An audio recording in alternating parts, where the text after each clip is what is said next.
ये पत्थर की तलवार 20 साल से एक जनरल स्टोर में पड़ी है, बिना छुई, बिना चाही गई। सबको लगता है ये बस एक बेकार कबाड़ का टुकड़ा है, फिर भी मैं इसे खरीदने के लिए अपने पास का हर आखिरी सिक्का खर्च करने का फैसला करता हूँ। आसपास के लोग हंसते हैं और मुझे ब्रेन डेड कहते हैं, पूरा का पूरा सकर। इतनी फ्रेजाइल तलवार तो छूते ही टूट जाएगी, मॉन्स्टर्स से लड़ना तो दूर की बात है। लेकिन मैं बस मुस्कुराता हूँ क्योंकि मैंने एक मिथिक टियर टैलेंट अवेकन किया है, ऑल रिफाइंड। ये किसी भी आइटम की क्वालिटी को एक बार बढ़ा सकता है और इसकी कोई लिमिट नहीं कि ये कितना ऊपर जा सकता है। काफी लक के साथ एक सिल्वर टियर आइटम भी सीधे मिथिक तक छलांग लगा सकता है। अपनी पिछली जिंदगी में मैं ड्रैकोनस फेडरेशन के 10 सबसे महान वॉरियर्स में से एक था, एक लिविंग गॉड ऑफ स्लॉटर। लेकिन मेरी गर्लफ्रेंड और मेरे स्वॉर्न ब्रदर ने मुझे धोखा दिया, पावरफुल एलाइज के साथ मिलकर मुझ पर हमला किया और मुझे लगभग खत्म कर दिया, सिर्फ मेरे पास मौजूद सुप्रीम आर्टिफैक्ट एबिसल रिंग के लिए। ये एक ट्रॉफी था जो मैंने अकेले एबिसल रिफ्ट के अंदर जाकर उसके सबसे शक्तिशाली डिवाइन बीस्ट को मारकर जीता था। कहा जाता है कि ये रियलिटी के लॉज को उल्टा कर सकता है, यहाँ तक कि एक शैटर्ड बॉडी को भी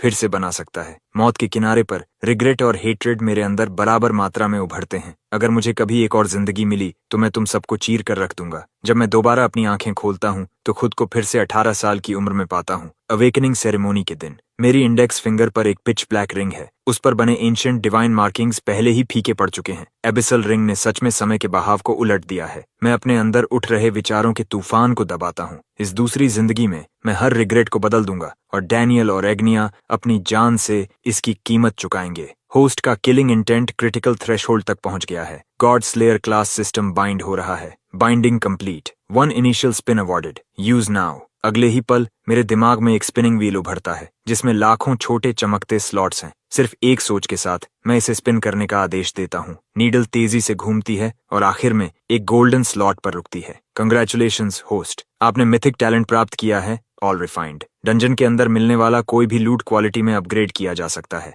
हर आइटम को सीधे या इनडायरेक्टली सिर्फ एक बार रिफाइन किया जा सकता है। मैं स्टन्ड रह जाता हूँ। ये मिथिक टैलेंट किसी भी आइटम की क्वालिटी को फ्रीली बढ़ा सकता है। इसकी शक्ति लगभग डरावनी है। मैं धीरे से अपनी आंखें बंद करता हूँ। मेरे दिमाग में एक स्टेटस पैनल उभरता है। Crest class unawakened talent, all refined gold tier skills, god slayer strike, legendary phantom step, legendary mastery, back to basics skills, total concealment, legendary eye of insight, legendary. इस पैनल को देखते हुए जो शांति मैंने खुद पर थोप रखी थी वो टूट जाती है। मेरी पिछली जिंदगी की कुछ स्किल्स मेरे साथ वापस आ गई हैं। उसी वक्त मेरे पीछे से एक साफ आवाज गूंजती है, क्रेस्ट, तुम्हें क्या लगता है तुम कौन सा क्लास अवेकन करोगे? मैं मुड़ता हूँ और एक पल के लिए मेरी सांस रुक जाती है। एक लड़की सफेद कपड़ों में खड़ी है, नाजुक फीचर्स, एक जेंटल स्माइल, सिर थोड़ा सा एक तरफ झुका हुआ। उसकी आंखों में एक शांत रोशनी है, बिल्कुल वैसी ही जैसी मुझे याद है। ये राइली है, मेरी डेस्क मेट। मेरी नजर तुरंत नरम पड़ जाती है। मेरी पिछली जिंदगी के आखिरी पल अभी भी मेरे दिमाग में साफ है। जब मैं हर दिशा से लीथल अटैक्स का सामना कर रहा था, राइली ही एक थी जो बिना अपनी जान की परवाह किए मेरे सामने खड़ी हो गई थी। उसी पल मुझे समझ आया, वही एक थी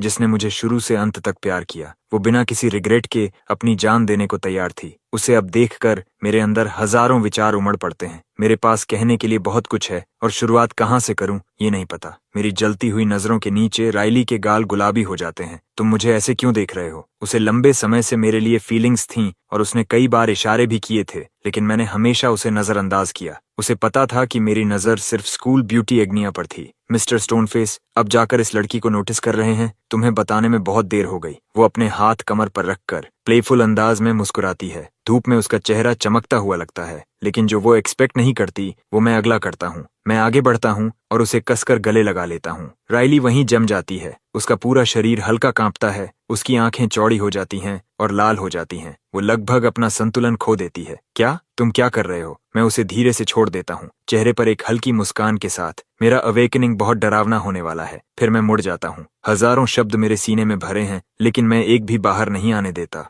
राइली का चेहरा लाल हो जाता है। वो थोड़ा सिर झुकाकर मेरी पीठ की तरफ चोरी से देखती है, अभी भी पूरी तरह संभली नहीं है। अगला, Daniel, hidden combat class, armour breaker, इनेट attribute rank, 8 stars. Teacher की अनाउंसमेंट भीड़ में हलचल मचा देती है। 8 स्टार टैलेंट और एरन फॉल फर्स्ट एकेडमी में साल की शुरुआत में ही एक मिल गया। सिर्फ स्टूडेंट्स ही नहीं, लीडरशिप सीट्स पर बैठे फैकल्टी मेंबर्स भी खुलकर खुश होते हैं। एक्सीलेंट, साल की क्या शुरुआत है। मैं स्टेज पर खड़े डेनियल को देखता हूँ। मेरा चेहरा पूरी तरह अनरीडेबल था। उसका अवेकनिंग बिल्कुल मेरी पास्ट लाइफ जैसा ही है। उसका परिवार ड्रैकोनस फेडरेशन के सबसे पावरफुल परिवारों में से एक है। उन्होंने उस पर एंडलेस रिसोर्सेज खर्च किए, उसे उसे असाधारण ऊंचाइयों तक धकेला और उसमें मेरा भी हाथ था। मेरी पास्ट लाइफ में इस बार मुझे उसे शुरुआत से ही कुचलना होगा। इस खून के कर्ज को चुकाना ही होगा। अब राइली की बारी है। वह स्टेज तक जॉग करती हुई जाती है और अवेकनिंग मोनोलिथ पर अपना हाथ रखती है। एक हल्की ग्रे मिस्ट उठती है और धीरे धीरे एक एंशिएंट साइथ में बदल जाती है जिस पर पुराने रूनिक इंस्क्रिप्शंस बने हैं। Hidden combat class, soul summoner, innate rank 7 stars. पूरा हॉल फिर से गूंज उठता है। किसी ने उम्मीद नहीं की थी कि इतनी जेंटल फेस वाली लड़की इतना डार्क और वायलेंट कुछ अवेकन करेगी। फिर मेरी बारी आती है। मैं अवेकनिंग मोनोलिथ तक जाता हूँ, धीरे से सांस लेता हूँ और अपना हाथ उस पर रख देता हूँ।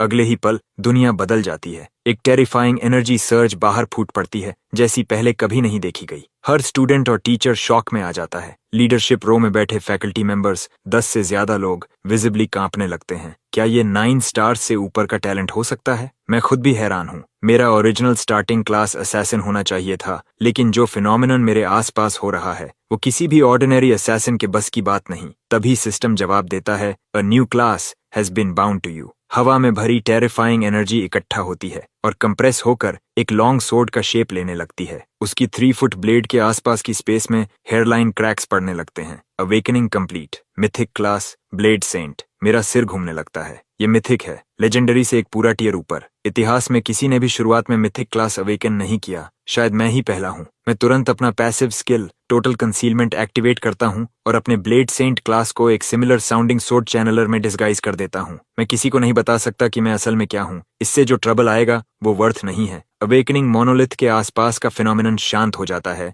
और एक सॉलिड लॉन्ग सोर्ड में कंडेंस हो जाता है। हर स्टूडेंट और फैकल्टी मेंबर उस मैसिव इथीरियल ब्लेड को घूर रहा है जो आसमान में सस्पेंडेड है। पूरा कैंपस एकदम साइलेंट हो जाता है। कुछ देर बाद अवेकनिंग टीचर मुश्किल से रिजल्ट अनाउंस करता है। Crest, इनेट attribute rank 10 stars. जैसे ही ये शब्द गिरते हैं हॉल फट पड़ता है। 10 स्टार्स? ये बच्चा आखिर किस तरह का मॉन्स्टर है? मैंने सोचा था डेनियल का 8 स्टार आर्मर ब्रेकर ही इंसेन था, और अब ये एक परफेक्ट 10 स्टार्स। टीचर आगे बोलता है, हिडन क्लास, सोर्ड चैनलर। हॉल एक पल के लिए शांत हो जाता है, फिर दोबारा एक्सप्लोड कर उठता है। कोई वे नहीं। मुझे लगा ये सोर्ड्समैन होगा। ये सोर्ड चैनलर कैसे हो सकता है? उफ, एनवी से मर ही गया था। कम से कम सोर्ड चैनलर उन मैक्स्ड आउट स्टैट्स को बैलेंस कर देता है। भीड़ मिक्स्ड फीलिंग्स के साथ बड़बड़ाने लगती है। सरफेस पर सोर्ड चैनलर सोर्ड्समैन जैसा लगता है, लेकिन असल में दोनों बहुत अलग हैं। सोर्ड्समैन एक प्योर मेले क्लास है, जबकि सोर्ड चैनलर क्लोज और लॉन्ग रेंज दोनों में एक्सेल करता है। ये एक हिडन क्लास है जो फिजिकल और मैजिकल अटैक्स दोनों को साथ में डेवलप करता है, लेकिन इसकी सबसे बड़ी कमजोरी साफ है। ये शुरुआत में बहुत कमजोर होता है। ड्यूअल कल्टीवेशन में स्टैंडर्ड क्लास से कहीं ज्यादा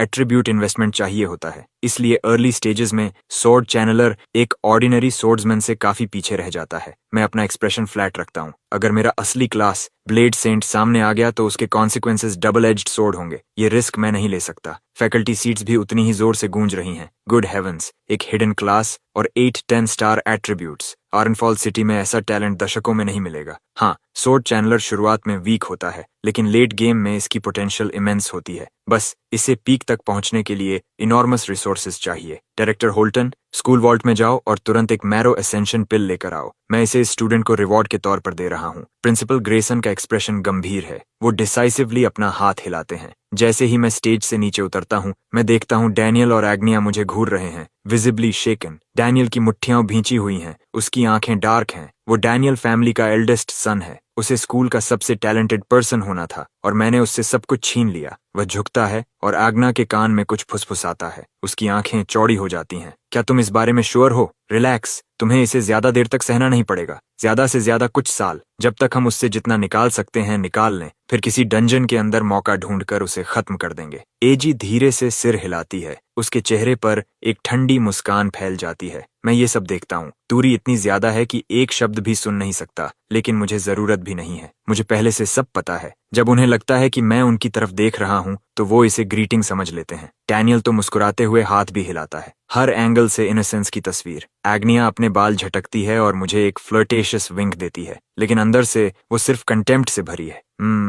एक ब्रोक फूल तो ब्रोक फूल ही रहेगा। 10 स्टार एट्रीब्यूट्स के बाद भी ये अभी भी मेरे पीछे ही रेंग रहा है। पैथेटिक। लेकिन मैंने 2 जिंदगियां जी हैं। मैं उसे पूरी तरह देख सकता हूँ। जितना चाहे एरोगेंस में डूबी रहो, तुम आज की रात सरवाइव नहीं करोगी। मैं शांत और बिना जल्दबाजी के कदमों से अपनी क्लास की तरफ लौटता हूँ। मेरे क्लासमेट्स तुरंत मुझे घेर लेते हैं। सोर्ड चैनलर भले ही सबसे फ्लैशी क्लास ना हो, लेकिन मैक्स्ड आउट स्टैट्स लोगों को पतंगे की तरह खींच लेते हैं। कई लोग पास आकर मेरी चापलूसी करते हैं, कुछ तो पुरानी दोस्ती का नाटक भी करते हैं ताकि मेरे करीब आ सकें। मैं बस मुस्कुरा देता हूँ और सब जाने देता हूँ। चेहरा जानना और दिल जानना अलग बात है। इस लाइफ में मैं किसी पर आसानी से भरोसा नहीं करूंगा। राइली भीड़ के किनारे खड़ी है, दूरी से मुझे देख रही है। उसके चेहरे पर एक हल्की मुस्कान है, उसकी आंखों में जरा भी फ्लैटरी नहीं। उसे क्रेस्ट पसंद है, सिर्फ वही, उसके साथ आने वाली किसी चीज के लिए नहीं। अवेकनिंग सेरेमोनी जारी रहती है। बाकी ज्यादातर स्टूडेंट्स के टैलेंट्स साधारण हैं। एक एक्सेप्शन मेरा ध्यान खींचता है। क्लास 4 का जेन, वो 9 star hidden class, demon Hunter awaken करता है। इससे काफी हलचल होती है,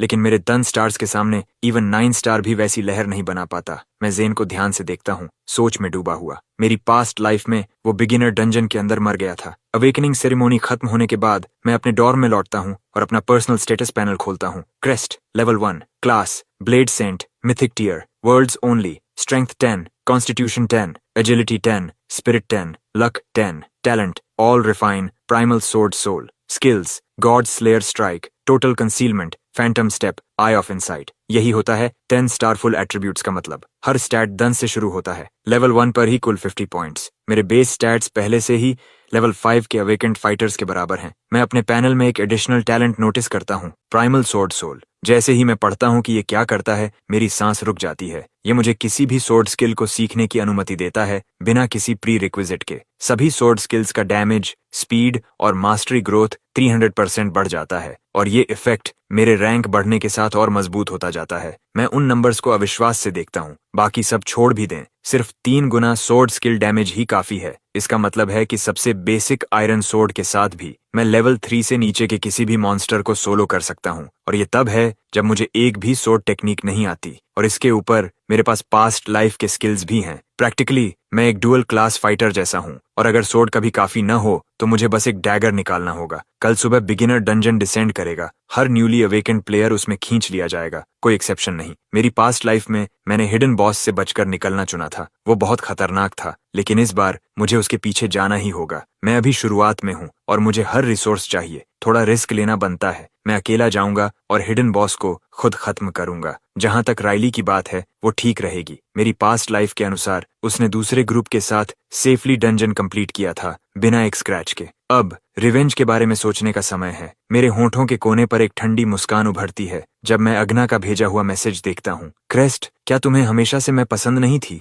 वेल, मैंने अपना मन बदल लिया है। मैं खुद से मुस्कुराता हूँ, बिल्कुल वैसे ही जैसे मेरी पास्ट लाइफ में हुआ था, शब्द शब्द। ये मैसेजेस, यही वो चीज थी जिसने उसी रात हमारे रिलेशनशिप को कंफर्म किया था। मैं तुरंत रिप्लाई टाइप करता हूँ, टुनाइट मेन बिल्डिंग की रूफटॉप, अकेले आना। मैसेज भेजने के बाद मैं कैंपस से निकलता हूँ और अपनी याददाश्त के सहारे सीधे एक वेपन शॉप की तरफ बढ़ जाता हूँ। अपने पास्ट लाइफ से मुझे पता है कि इस शॉप में एक स्टोन लॉन्ग स्वॉर्ड मौजूद है। बाहर की पत्थर जैसी परत को तोड़ते ही अंदर छिपी असली ब्लेड सामने आ जाती है। ये एक सिल्वर टियर लॉन्ग स्वॉर्ड है, लेकिन इसकी खुरदरी बाहरी शक्ल ने अब तक किसी को इसकी असली कीमत समझने नहीं दी। मुझे इसे किसी और से पहले हासिल करना होगा। जैसे ही मैं पहुंचता हूं, वहां पहले से मौजूद स्टूडेंट्स के बीच हल्की हल्की फुसफुसाहट फैल जाती है। वे एक दूसरे को देखते हैं और धीमे स्वर में बात करते हैं। मैं सबको नजरअंदाज करते हुए सीधे काउंटर की तरफ बढ़ जाता हूँ। तभी करीब मिड-20s की एक युवा महिला भीड़ से बाहर निकलती है और मेरा रास्ता रोक लेती है। उसने गोल्ड रिम ग्लासेस पहन रखे हैं और उसके व्यक्तित्व में एक सधा हुआ आत्मविश्वास और शाही एलिगेंस झलकता है। एक्सक्यूज मी, घबराने की जरूरत नहीं है। मैं इजाबेला हूँ, आर्म कंसोर्शियम की वाइस डायरेक्टर। आज आप जो भी वेपन खरीदेंगे उसका पूरा खर्च कंसोर्शियम उठाएगा। कमरे में मौजूद सभी स्टूडेंट्स एकदम से हैरान होकर सांस खींच लेते हैं। ये ऑफर सच में चौंका देने वाला है। वेपन शॉप्स दुनिया की सबसे महंगी जगहों में गिनी जाती हैं। आम परिवार तो यहाँ झांकने तक की हिम्मत नहीं करते, खरीदना तो दूर की बात है। मैं उसकी मुस्कुराहट को देखता हूँ, लेकिन मेरे चेहरे पर कोई भाव नहीं आता। पूरा खर्च आप कह रही हैं, इसके बदले में मुझे आपको क्या देना होगा इजाबेला? मेरा शांत जवाब उसे थोड़ी देर के लिए चौंका देता है। उसने पहले से मेरी जानकारी जुटा रखी थी। उसे पता था कि मैं एक गरीब अनाथ हूँ जो यहाँ आने के लिए भी मुश्किल से पैसे जोड़ पाया होगा। उसे उम्मीद नहीं थी कि मैं ऐसे ऑफर से बिल्कुल भी प्रभावित नहीं होऊंगा। लगता है क्रेस्ट सिर्फ असाधारण प्रतिभाशाली ही नहीं बल्कि काफी समझदार भी है। तुमने सही समझा, मुझे तुमसे कुछ चाहिए। इजाबेला मुस्कुराती है और भीड़ की तरफ इशारा करती है। नीले कपड़ों में एक पतली सी लड़की आगे आती है। ये मेरी छोटी बहन है क्लॉडिया। तुम्हें बस इसके साथ टीम बनाकर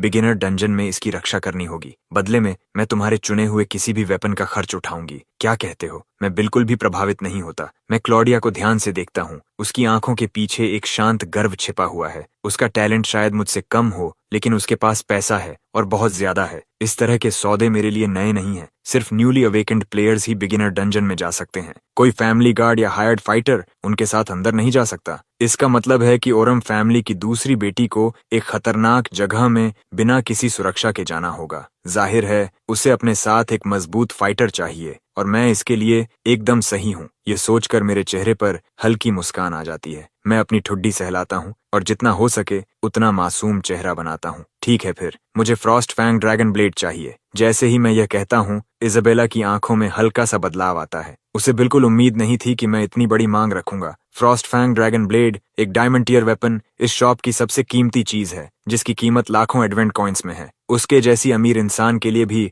इसे तुरंत खरीद पाना आसान नहीं है। उसने सोचा था कि एक सिल्वर टियर वेपन मेरे जैसे साधारण और गरीब स्टूडेंट के लिए काफी होगा। आसपास खड़े स्टूडेंट्स एक दूसरे को हैरानी से देखते हैं। क्या यह सच में गंभीर है? ये बहुत बड़ी मांग है। हाँ, स्टैट्स के हिसाब से ये टॉप न्यू टैलेंट है, लेकिन इसका क्लास सोर्ड चैनलर है, जो शुरुआती स्टेज में काफी कमजोर माना जाता है। ये डायमंड टियर वेपन है और सवाल ये है कि क्या यह इसे इस्तेमाल भी कर पाएगा या नहीं। इजाबेला की आंखों में हल्की सी झुंझलाहट चमकती है। मैंने उसे सबके सामने मुश्किल स्थिति में डाल दिया था। उसका चेहरा सख्त हो जाता है। क्या तुम सच में गंभीर हो? मैं उसकी आंखों में सीधे देखते हुए मासूमियत से सिर हिलाता हूँ। बिल्कुल, इसमें क्या गलत है? मेरा यह व्यवहार उसके अंदर गुस्सा पैदा करता है, लेकिन वह इसे जाहिर नहीं होने देती। एक बिजनेस वुमन के लिए फायदा और नुकसान का संतुलन ही सबसे जरूरी होता है। उसके परिवार के पास पैसा है, लेकिन असीमित नहीं कि वह यूं ही खर्च कर सके। आखिरकार वह हल्की सी सांस छोड़ती है। मुझे माफ करना क्रिस्ट, क्या तुम कुछ और चुन सकते हो? फ्रॉस्ट फैंग ड्रैगन ब्लेड बहुत ज्यादा महंगी है। सच कहूं तो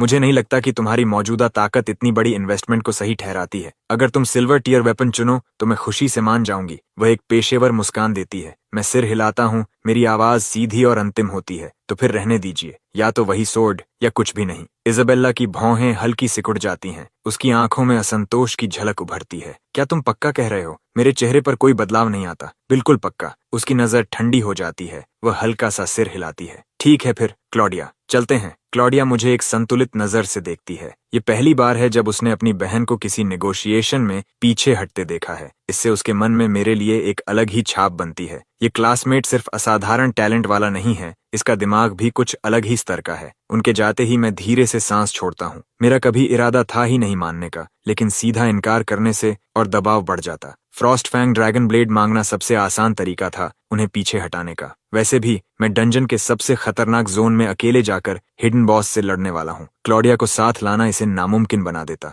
मैं भीड़ को पार करता हूँ और अकेले काउंटर तक पहुँचता हूँ। मैं एक फीमेल अटेंडेंट की तरफ देखता हूँ। मेरे लिए वह स्टोन सोर्ड नीचे उतार दीजिए। अटेंडेंट रुकती है, फिर मेरी उंगली के इशारे का पीछा करती है। वहां दीवार के डिस्प्ले केस के पीछे एक बदसूरत उभरी खाबरी पत्थर की चीज लटकी हुई है, जो मुश्किल से लॉन्ग सोर्ड जैसी दिखती है। ये किसी हथियार से ज्यादा अधूरा पत्थर लगता है। इससे किसी को चोट पहुंचाना भी मुश्किल होगा। अटेंडेंट पलक झपकाती है, साफ तौर पर हैरान। क्या आप सच में यही लेना चाहते हैं? मैं सिर हिलाता हूँ। वह हल्की सांस लेकर डिस्प्ले स्क्रीन पर कुछ कमांड्स दबाती है, केस नीचे करती है और स्टोन सोर्ड मुझे थमा देती है। मैं सोर्ड को पकड़कर उसका वजन महसूस करता हूँ। मेरी आंखों में हल्की सुनहरी चमक उभरती है, क्योंकि आई ऑफ इनसाइट तुरंत वेपन को स्कैन करता है। Stone husk silver tier F rank dungeon के बीस्ट से गिरा हुआ अंदर सील्ड सिल्वर टियर ब्लेड मौजूद है। अपने पास्ट लाइफ में मैंने एक स्टूडेंट को यही सोर्ड खरीदते देखा था। डंजन के अंदर उसने गलती से पत्थर की परत तोड़ दी और तभी असली ब्लेड सामने आई। तभी मुझे इसका राज पता चला था। बुरा नहीं है। इसकी कीमत क्या है?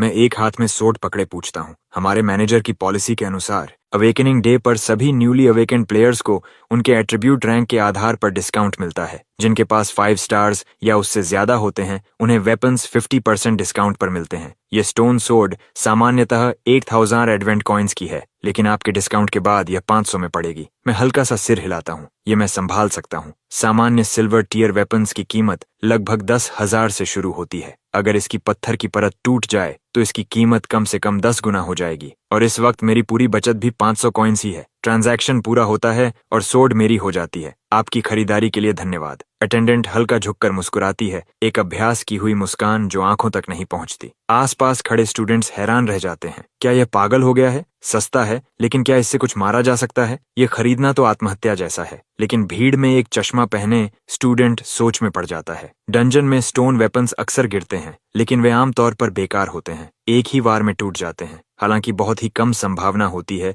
कि कोई स्टोन वेपन असल में सील्ड ब्लेड हो। क्या यह उसी पर दांव लगा रहा है? उसके शब्द भीड़ को शांत नहीं करते, बल्कि और मजाक उड़ाने का कारण बनते हैं। मेरे पिता ब्लैकस्मिथ हैं। मुझे पता है कि ऐसी संभावना कितनी कम होती है। मैं कह सकता हूँ कि इस पूरी शॉप के सारे स्टोन वेपन्स मिलाकर भी एक ढंग की ब्लेड नहीं देंगे। 500 कॉइन्स ऐसे ऑड्स पर खर्च करना, ये पूरी तरह मूर्खता है। मैं उनकी बातें सुनता हूँ, फिर चलते चलते रुक जाता हूँ। मेरे होंठों के किनारे पर धीमी मुस्कान उभरती है। कोई शर्त लगाना चाहता है? अगर मैं इस सोर्ड को तोड़कर असली ब्लेड निकाल दूं, तो तुम मुझे 3000 एडवेंट कॉइन्स दोगे। अगर नहीं निकली तो मैं तुम्हें 5000 दूंगा। कोई तैयार है? मेरी आवाज पूरी शॉप में गूंजती है। स्टूडेंट्स, स्टाफ, यहाँ तक कि अटेंडेंट्स भी मुझे ऐसे देखते हैं जैसे मैं पागल हो गया हूँ। सील्ड ब्लेड मिलने की संभावना 1000 में 1, शायद 10,000 में 1 होती है। उनके मैनेजर या सबसे अनुभवी ब्लैकस्मिथ भी इस स्टोन में कुछ खास नहीं देख पाए, और फिर भी मैं इस पर दांव लगाने को तैयार हूँ। ये तो जैसे खुद पैसे बांटने जैसा है। स्टूडेंट्स तुरंत आगे आते हैं, इस मौके का फायदा उठाने के लिए उत्साहित। एक चौड़े कंधों वाला स्टूडेंट सबसे पहले आगे पहुंचता है, चेहरे पर जीत की चमक लिए। मैं ये शर्त लेता हूँ। मैं हल्का सा सिर हिलाता हूँ और उस पर आई ऑफ इनसाइट चलाता हूँ। Brute level 1, class iron vanguard, skillful force cleave. Campus का एक जाना पहचाना चेहरा। यह आदमी बदनाम है, एक बुली जो बिना पैसे वालों की जिंदगी नरक बना देता है। मेरे पास्ट लाइफ में इसी ने बिगिनर डंजन के दौरान मेरी पीठ में छुरा घोंपा था। इसे इस बार फंसाने में मुझे बिल्कुल भी गिल्ट महसूस नहीं होता। चलो इसे ऑफिशियल बनाते हैं। एक ख्याल के साथ हमारे बीच एक कॉन्ट्रैक्ट पैनल उभर आता है। शर्तों की पूरी जानकारी सामने दिखती है। जैसे ही दोनों पक्ष साइन करते हैं, वापस मुड़ने का कोई रास्ता नहीं रहता। अगर मैं जीतता हूं तो सिर्फ 3000 मिलेंगे, अगर हारता हूं तो 5000 का नुकसान, और सील्ड ब्लेड मिलने की संभावना पहले से ही बेहद कम है। हर नजरिए से देखें तो यह डील मेरे लिए बहुत खराब लगती है। आसपास खड़े स्टूडेंट्स हैरान हैं। ये सच में ऑफिशियल कॉन्ट्रैक्ट के साथ कर रहा है। अगर ये पैसे नहीं दे पाया तो इंटरेस्ट बढ़ता जाएगा, और बाइंडिंग कॉन्ट्रैक्ट होने के कारण कोई पीछे नहीं हट सकता। ब्रूटो कॉन्ट्रैक्ट को घूरता है, एक पल के लिए झिझकता है, फिर फैसला कर लेता है। उसके पक्ष में ऑड्स बहुत ज्यादा हैं। ऐसा मौका कौन छोड़ता है? वैसे भी 3000 एडवेंट कॉइन्स उसके परिवार के लिए कुछ खास नहीं है। मुझे नीचा दिखाना ही उसके लिए काफी है। वह बिना हिचकिचाए कॉन्ट्रैक्ट पर साइन कर देता है। ब्रूटो अपनी बाहें मोड़कर मुस्कुराता है। चलो फिर अपनी पत्थर की खिलौना तोड़ो। सच कहूं तो मुझे शक है कि तुम्हारे जैसे गरीब के पास 5000 चुकाने के पैसे भी होंगे या नहीं। वह अपनी बात पूरी भी नहीं कर पाता। उसकी घमंडी मुस्कान अचानक गायब हो जाती है और उसकी जगह गहरा सदमा ले लेता है, क्योंकि उसी पल मैं स्टोन सोर्ड को नीचे लाकर जोर से तोड़ देता हूँ। एक तेज क्रैक पूरी शॉप में गूंजता है। हर इंसान वहीं ठहर जाता है। शोर खत्म हो जाता है। अफरा तफरी की जगह पूरी खामोशी छा जाती है। पत्थर के टुकड़े गिरते हैं और फिर वह सामने आता है। एक प्राचीन दिखने वाली काली स्टील सोर्ड, लगभग 3 FT लंबी डार्क ब्लेड, जिसमें गहरे क्रिम्सन वेन्स बहते खून की तरह धड़कते हुए नजर आते हैं। Crimson veined iron sword, silver lower grade, special trait blood drinker. किसी मॉन्स्टर को घायल करने पर ब्लेड उसका खून सोख कर यूजर की हेल्थ रिस्टोर करता है। आई ऑफ इनसाइट इसकी पूरी जानकारी दिखाता है। मैं पूरी तरह संतुष्ट हूँ। एक ऐसा वेपन जो हर वार के साथ मुझे हील करता है, जैसे हर लड़ाई में मेरे साथ एक पर्सनल मेडिक हो। आसपास खड़े सभी लोग जैसे बिजली गिरने से जड़ हो गए हों। लंबी खामोशी के बाद एक स्टूडेंट बोल पाता है, इसने सच में सील्ड ब्लेड निकाल ली, और दिखने से कम सिल्वर टीयर है। ब्रूटो का चेहरा इसे देखते ही पीला पड़ जाता है। वह अनजाने में एक कदम पीछे हटता है, समझ ही नहीं पाता कि क्या हुआ। यह नामुमकिन है। वह लंबे और भारी विराम के बाद बोलता है, उसने सोचा था कि यह उसका जीतने का पल होगा, लेकिन वह पूरी तरह खेला जा चुका है। मैं शांत चेहरा बनाए रखता हूँ और उसकी तरफ हाथ बढ़ाता हूँ, जैसे यह परिणाम पहले से तय था। पैसे दो ब्रूटो। वह दांत पीसता है और मुश्किल से बोलता है, लकी ब्रेक। फिर वह अपने अकाउंट से 3000 एडवेंट कॉइन्स मेरे अकाउंट में ट्रांसफर कर देता है। इससे बचने का कोई रास्ता नहीं है। एक साइंड कॉन्ट्रैक्ट इस दुनिया में कानून के बराबर होता है। सबसे ताकतवर लोग भी इसे तोड़ नहीं सकते। पेमेंट मिस करने पर इंटरेस्ट हर सेकंड बढ़ता है। उसके पास अभी देने के अलावा कोई विकल्प नहीं। मैं वेपन शॉप से आराम से बाहर निकलता हूँ। मेरा चेहरा उतना ही शांत है जितना पहले था। ब्रूट मुझे जाते हुए देखता है। उसका चेहरा गुस्से और शर्म के बीच बदलता रहता है, जैसे वह फटने वाला हो। उसकी आवाज धीमी और कांपती हुई निकलती है, क्रेस्ट, मैं इसे नहीं भूलूंगा। अपने प्राइवेट डॉर्म रूम में वापस आकर मैं सोर्ड को सामने रखता हूँ और ऑल रिफाइन एक्टिवेट करता हूँ। एक पवित्र सुनहरी रोशनी फैलती है और सोर्ड मेरी आंखों के सामने बदलने लगती है। ब्लड थर्स्ट ब्लेड, सिल्वर अपर ग्रेड। ब्लड रिंकर, किसी मॉन्स्टर को घायल करने पर हेल्थ रिस्टोर होती है। ब्लड किल, किसी मॉन्स्टर को मारने पर 30 सेकंड्स के लिए सभी एट्रीब्यूट्स 5 पॉइंट्स बढ़ जाते हैं। मैं सच में हैरान हूँ। ये टैलेंट अपने नाम के मुताबिक है, सीधे लोअर सिल्वर से अपर सिल्वर तक का जंप, और साथ में एक नया स्पेशल इफेक्ट अनलॉक हो गया। ब्लेड खुद भी बदल गई है, ज्यादा भारी, ज्यादा तेज, बस पकड़ते ही फर्क महसूस होता है। मैं खिड़की से बाहर देखता हूँ। रात हो चुकी है। इसका मतलब है अब एजीएन से मिलने का समय आ गया है। मैं अकेले डॉर्म से बाहर निकलता हूँ। कुछ ही पलों बाद मैं रूफटॉप पर खड़ा हूँ। मेरी जेब में एक साधारण डैगर छुपा हुआ है। गॉड स्लेयर स्ट्राइक अपनी पूरी ताकत डैगर के साथ दिखाता है। सोर्ड के साथ इसका पावर काफी कम हो जाता है। मैं आग्ना को अपने सबसे ताकतवर मूव से खत्म करने वाला हूँ। क्रेस्ट, क्या तुम्हें सच में इतनी सुनसान जगह चुननी थी? आग्ना एक स्लीक ब्लैक ड्रेस में आती है। उसकी बेचैनी मुश्किल से छिप रही है। मैंने कहा था कि मैंने अपना मन बदल लिया है, लेकिन पहले मैं तुम्हें एक ट्रायल पीरियड से गुजरने दूंगी, फिर फैसला करूंगी। सब कुछ इस पर निर्भर करेगा कि तुम कैसा परफॉर्म करते हो। वह धीमी चालाक मुस्कान के साथ बात खत्म करती है। मैं अंदर ही अंदर ठंडा हंसता हूँ। ट्रायल पीरियड, असल में इसका मतलब है मुझे एक आज्ञाकारी नौकर की तरह इस्तेमाल करना, दिन रात डंजन में लड़ना और फिर ज्यादातर रिवॉर्ड्स उसे दे देना। अब पीछे मुड़कर देखता हूँ तो मैं पूरी तरह बेवकूफ था। मैंने अपनी कमाई का लगभग सब कुछ उसे दे दिया था। चांदनी के नीचे मेरी मुस्कान अब खून की प्यास से भरी लगती है और अग्निया इसे महसूस कर लेती है। उसकी रीढ़ में सिहरन दौड़ जाती है। तुम ऐसे क्यों मुस्कुरा रहे हो? उसे महसूस होता है कि मेरे अंदर कुछ बदल गया है, कुछ ऐसा जिसे वह समझ नहीं पा रही। मैं बिना किसी भाव के उसकी तरफ बढ़ता हूँ। हर कदम के साथ उसे और साफ महसूस होता है। मेरे अंदर से निकलती किलिंग इंटेंट ठंडी तलवार की तरह फैल रही है। कुछ गलत है। वह घबराने लगती है। क्रेस्ट, रुक जाओ और पास मत आओ। वह अपने हाथ उठाकर धीरे धीरे पीछे हटती है, खुद को तैयार करते हुए। मैं उसकी बात का कोई जवाब नहीं देता। एक झटके में मैं आगे बढ़ता हूँ और जेब से डैगर निकाल लेता हूँ। जैसे ही वह डैगर देखती है, एग्नेस की आंखें डर से फैल जाती हैं। उसने कभी सोचा भी नहीं था कि मैं इतना निर्दयी हो सकता हूँ। अब उसे समझ आता है कि मैंने इतनी सुनसान जगह क्यों चुनी। घबराकर वह चिल्लाती है, तुम मुझे छूने की हिम्मत करोगे? डेनियल तुम्हें इसकी कीमत चुकवाएगा। मैं जानबूझकर उलझन भरा चेहरा बनाता हूँ और रुक जाता हूँ। डेनियल का नाम क्यों ले रही हो? मेरी प्रतिक्रिया उसे यकीन दिलाती है कि उसने मुझे डरा दिया है। डेनियल का परिवार ड्रैकोनस फेडरेशन के 3 सबसे ताकतवर परिवारों में से एक है। 10 स्टार टैलेंट भी उनके सामने नहीं टिक सकता। ठीक है, मैं बता देती हूँ। डेनियल ने ही मुझे तुम्हारे करीब आने के लिए भेजा था।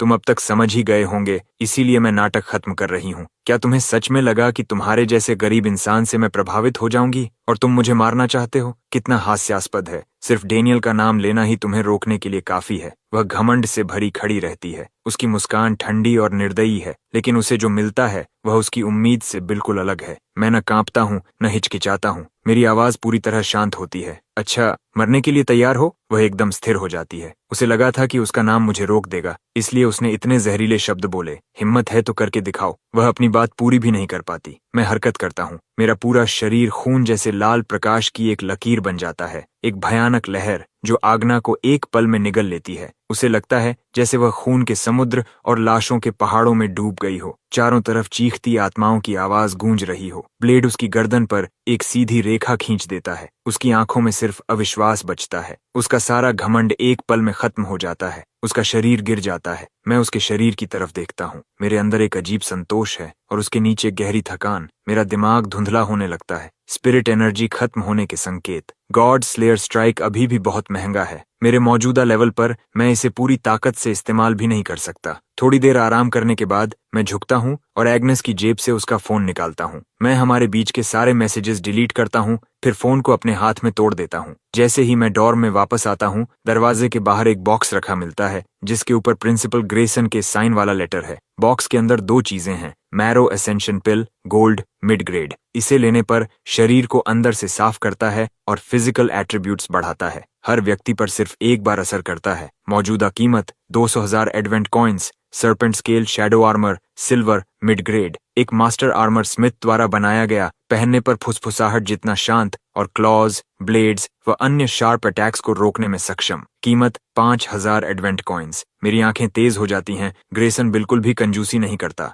सिर्फ मैरो असेंशन पिल ही नहीं बल्कि एक डिफेंसिव आर्मर भी देता है। वह साफ तौर पर मेरी सुरक्षा में पूरा निवेश करना चाहता है। दुर्भाग्य से ये दोनों आइटम्स प्राइमारा के स्मिथ्स और एल्केमिस्ट्स द्वारा बनाए गए हैं, डंजन लूट से नहीं, इसलिए ऑल रिफाइन इन पर काम नहीं करता। मैं लेटर उठाता हूँ। हेलो क्रेस्ट, मेरा नाम ग्रेसन है, एरन फॉल फर्स्ट एकेडमी का प्रिंसिपल। अंदर की मैरो असेंशन पिल स्कूल की तरफ से एक गिफ्ट है और आर्मर मेरी तरफ से। मैंने तुम्हारी स्कॉलरशिप भी इस साल के लिए 10,000 एडवेंट कॉइन्स कर दी है। एक दिन तुम सबसे बहुत ऊपर खड़े हो सकते हो। जब भी वह दिन आए जहां से तुमने शुरुआत की, उसे मत भूलना। तुम्हारी सफलता की कामना करता हूँ। यह एक इन्वेस्टमेंट है, लेकिन ग्रेसन शॉर्ट टर्म फायदा नहीं देख रहा। वह इस बात पर दांव लगा रहा है कि मैं आगे क्या बनूंगा। ऐसी दूरदर्शिता उसे एग्नियर जैसे छोटे सोच वाले लोगों से बिल्कुल अलग बनाती है। मैं बिना हिचकिचाए मैरो एसेंशन पिल निगल लेता हूँ। मेरे शरीर से हल्की रोशनी फैलती है। कॉन्स्टिट्यूशन +10, एक्सपीरियंस 500, रैंक बढ़कर लेवल 2 हो जाता है। 10 फ्री एट्रीब्यूट पॉइंट्स मिलते हैं। मैं खड़ा होकर अपना पैनल देखता हूँ।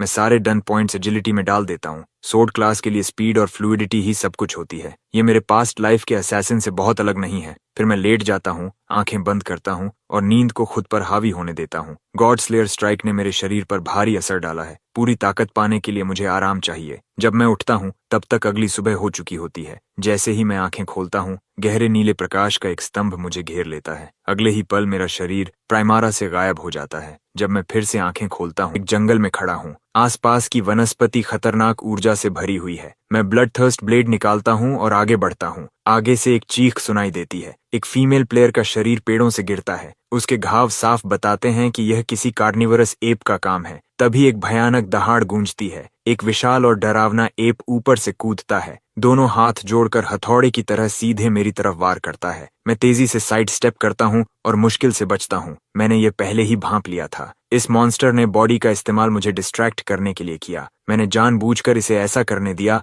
और इसके अटैक के लिए कमिट करने का इंतजार किया। मैं तुरंत पलटकर वार करता हूँ और ब्लेड उसके सिर पर मारता हूँ। एक बड़ा घाव बनता है, लेकिन वह गिरता नहीं। वह दहाड़ता है और फिर से मुझ पर हमला करता है। मैं हैरान हूँ। मैंने अभी तक कोई स्किल इस्तेमाल नहीं किया और मेरे पास सिल्वर अपर वेपन है, साथ में मैक्स स्ट्रेंथ और एजिलिटी। एक सामान्य मॉन्स्टर तो अब तक मर जाना चाहिए था। Eye of insight, blood claw ape king, level 3, strength 28, constitution 24, skill ground slam. अब समझ आया, यह सामान्य एप नहीं है बल्कि एप किंग है, इसलिए इसका आकार बाकी सबसे बड़ा है। जैसे ही उसका अटैक गिरता है, मैं गायब हो जाता हूँ और सीधे उसके पीछे प्रकट होता हूँ। फैंटम स्टेप मेरे लेवल पर पूरी इनविजिबिलिटी देता है। इतनी तेज स्पीड की लगभग हर अटैक से बच सकता हूँ, लेकिन यह सिर्फ एक पल के लिए रहता है और इसकी कॉस्ट बहुत ज्यादा है। मैं उसके पीछे आकर ब्लेड को उसके सिर के पीछे से दिमाग तक घुसा देता हूँ। एक परफेक्ट किल। मेरे सामने एक स्क्रीन उभरती है। बीस्ट डिफीटेड, लूट, horizon cut, bronze lower grade skill scroll. बुरा नहीं है, ये सिर्फ ब्रॉन्ज टियर है, लेकिन मेरे क्लास के लिए सही है। तभी ग्लोबल चैनल पर मैसेज आता है। ड्रैकनस फेडरेशन का एक सोर्ड चैनलर फर्स्ट किल हासिल करता है। उसे फर्स्ट ब्लड टाइटल मिलता है। साथ ही ड्रैकनस फेडरेशन के सभी प्लेयर्स को एक हीलिंग पोशन मिलता है और तुरंत हर प्लेयर के हाथ में एक रिकवरी वायल आ जाता है। ग्लोबल चैनल में हलचल मच जाती है। क्या इस साल फर्स्ट किल ड्रैकनस फेडरेशन के प्लेयर ने लिया, और वह भी सोर्ड चैनलर? क्या वह एरन फॉल फर्स्ट एकेडमी का क्रेस्किड हो सकता है, वही देन स्टार वाला? फिर भी इस साल कई सोर्ड चैनलर्स हैं, कोई भी हो सकता है। मेरा स्टेटस पैनल अपडेट होता है। एक नया टाइटल स्लॉट दिखाई देता है। फर्स्ट ब्लड, परमानेंट बोनस, सभी एट्रीब्यूट्स +5। मैं अपने हाथ में पकड़े स्किल स्क्रॉल को देखता हूँ। ब्रॉन्ज टियर है, लेकिन मैं इसे रिफाइन कर सकता हूँ। एक ही ख्याल के साथ स्क्रॉल बदल जाता है। ये सिल्वर टियर स्किल स्क्रॉल बन जाता है। Draw slash, silver lower grade. Blade को शीथ में वापस डालो, मन को केंद्रित करो, एक मोशन, एक कट। मैं खुद को रोक नहीं पाता। एक ही रिफाइन में 2 सब टियर्स की जंप ने अंदर एक्साइटमेंट जगा दी है। मैं इसे तुरंत इस्तेमाल करता हूँ। तकनीक मेरे शरीर में दौड़ जाती है। एक तेज गूंजती ब्लेड की आवाज हवा में भर जाती है और मेरा पूरा शरीर गहरे नीले प्रकाश की एक स्वीपिंग आर्क बन जाता है। एक ही स्मूथ मोशन में साइडवेज कट लगता है। जहां से यह गुजरता है, जमीन पर साफ निशान बन जाता है। आधा मीटर मोटा पेड़ एक ही वार में बीच से कट जाता है। मैं थोड़ा हैरान रह जाता हूँ। एक सामान्य सिल्वर टियर स्किल इतना पावरफुल नहीं होना चाहिए। यह जरूर प्राइमल सोर्ड सोल का असर है। हर सोर्ड टेक्निक की पावर और स्पीड 3 गुना। सच में कुछ अलग ही है। मैं घने जंगल में और अंदर बढ़ता हूँ। रास्ते में कुछ छोटे म्यूटेंट क्रीचर्स आते हैं, सभी बिना मेहनत के कट जाते हैं। जल्दी ही मैं लेवल 4 पर पहुंच जाता हूँ। बाकी न्यूली अवेकेंड प्लेयर्स के मुकाबले मैं पहले ही खतरनाक ऊंचाई पर हूँ। मैं दूर देखता हूँ, ध्यान केंद्रित। Hidden boss crimson rock cavern के पार है और वहां पहुंचने में अभी समय लगेगा। मैं पूरी स्पीड से आगे बढ़ता हूँ। जो भी मॉन्स्टर मिलता है तुरंत खत्म। लूट लगातार बढ़ता है और इन्वेंटरी बढ़ती जाती है। स्लॉटर जारी रहता है और मैं जल्दी ही लेवल 5 पर पहुंच जाता हूँ। रास्ते में कई नए स्किल स्क्रोल्स गिरते हैं। उनमें से एक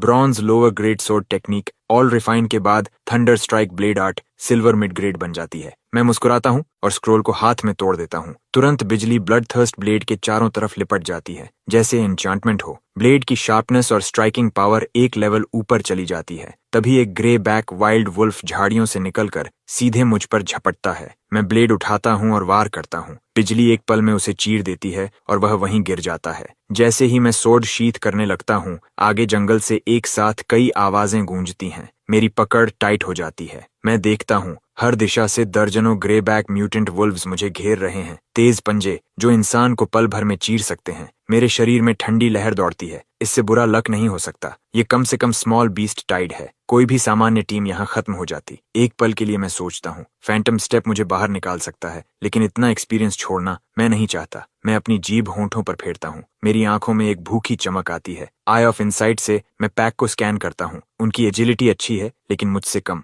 मैं लड़ने का फैसला करता हूँ। ब्लड थर्स्ट ब्लेड के साथ हर किल मुझे तुरंत रिस्टोर करता है। अगर मैं पूरे पैक को खत्म कर दूं तो कई लेवल्स बढ़ सकते हैं। मैं गरजता हूं और आगे बढ़ता हूं, ड्रॉ स्लैश एक्टिवेट करते हुए। वुल्व्स डरते नहीं, उनकी संख्या ज्यादा है। जंगल उनकी आवाजों से भर जाता है। मैं वार करता हूं, ब्लेड पर बिजली चमकती है। मेरी मूवमेंट्स इतनी तेज हैं कि ब्लर हो जाती हैं। उनकी स्पीड के बावजूद मेरी सोर्ड्समैनशिप के सामने वे कुछ नहीं। थंडर स्ट्राइक ब्लेड आर्ट और ड्रॉ स्लैश साथ मिलते हैं। उनकी कंबाइंड पावर तेजी से बढ़ती है। कुछ ही पलों में कई वुल्व्स गिर जाते हैं। मेरा एक्सपीरियंस लगातार बढ़ता है। मैं एक मशीन की तरह चलता हूँ। ठंडा चेहरा, लगातार वार, बिना रुके। कुछ ही समय में एक भी वुल्फ बाकी नहीं रहता। तभी पेड़ों के बीच से कुछ और निकलता है। एक विशाल वुल्फ। उसकी फर चांदनी में चमकती चांदी जैसी सफेद। उसका आकार बाकी सबसे बड़ा। ये पूरी तरह अलग स्तर का है। उसकी स्पीड डरावनी है। वह एक पल में दूरी खत्म करता है और मैं रिएक्ट भी नहीं कर पाता कि वह मेरी बांह छू जाता है। दो गहरे घाव बनते हैं, खून बहने लगता है। आधा सेकंड और होता तो मेरा हाथ जा सकता था। आई ऑफ इनसाइट तुरंत सक्रिय होता है। Silverback wolf king level 6। Skills silver claw, fang rip, rapid charge. Wolf king मुझे घेरते हुए घूमता है, अगला वार सेट करता हुआ। मैं उसे घूरता हूँ। मेरा चेहरा शांत है। मैं सोर्ड को शीथ में डाल देता हूँ। फिर मैं आगे बढ़ता हूँ, पहले अटैक करने का फैसला करते हुए, जबकि मैं अभी भी ब्लीडिंग कर रहा हूँ, क्योंकि उस लास्ट एक्सचेंज में ड्रॉ रीच मैक्स मास्टरी हो चुका है और मिड फाइट ही flash draw silver mid grade में अपग्रेड हो गया। मैं ब्लेड को कसकर पकड़ता हूँ। स्पिरिट एनर्जी मेरे हाथ से होकर सोर्ड में दौड़ती है और एक पल में पूरी ब्लेड क्रैकलिंग लाइटनिंग की आर्क से जल उठती है। अगले ही मोमेंट मैं डीप ब्लू लाइटनिंग की एक स्ट्रीक बन जाता हूँ। ब्लेड प्योर लाइट की एक लाइन छोड़ते हुए सीधा कट करती है। ये स्लैश इतना तेज है कि वुल्फ किंग रिएक्ट करने का मौका भी नहीं पाता और जमीन पर गिर जाता है, dead. Wolf king slain. Experience plus 500, flash draw mastery plus 145, thunder strike blade art mastery plus 100 loot, iron cleave, bone splitter, wolf king's heart. बाकी के वुल्व्स जम जाते हैं, फिर पैनिक में आ जाते हैं। जो ज्यादा कावडली हैं वो पहले ही मुड़कर भागने लगते हैं। मैं तुरंत उनका पीछा करता हूँ, पैक के बीच फैंटम की तरह मूव करते हुए। एक भी नहीं बचता। हर एक वुल्फ मेरी ब्लेड से गिरता है। मेरा लेवल सीधा 10 तक जंप कर जाता है। इसकी स्पीड अनमैच्ड है। Rank up quest slay the guardian of crimson rock cavern. Reward advance to first rank blade saint. जब ऑर्डिनरी प्लेयर्स अपना रैंक अप क्वेस्ट कंप्लीट करते हैं तो वो अपनी फर्स्ट ट्रू क्लास चूज कर सकते हैं। Sword shield fighter, dualist, blade technician और भी बहुत कुछ। लेकिन मेरे लिए ये अलग है। ब्लेड सेंट ऑलरेडी एग्जिस्टेंस की हाईएस्ट क्लास है। सिर्फ एक ही रास्ता है, आगे बढ़ना, एट्रीब्यूट्स को डीपन करना और स्किल्स को स्ट्रेंथन करना। कोई ब्रांचिंग नहीं, कोई चूजिंग नहीं। मैं अपना स्टेटस पैनल खोलता हूँ और ज्यादातर एट्रीब्यूट पॉइंट्स एजिलिटी में डाल देता हूँ, जबकि कुछ स्पिरिट में जाते हैं। स्किल्स पूरी तरह स्पिरिट एनर्जी पर डिपेंड करती हैं और मैं इसे खत्म होने नहीं दे सकता। एजिलिटी 100 को ब्रेक कर जाती है। Blade sync class skill unlocked. Sword dance master platinum lower grade. अब मैं किसी भी सोर्ड टाइप वेपन को इक्विप कर सकता हूँ, चाहे लेवल या क्लास रिक्वायरमेंट्स कुछ भी हों। मेरे हाथों में सभी सोर्ड वेपन्स की शार्पनेस डबल हो जाती है।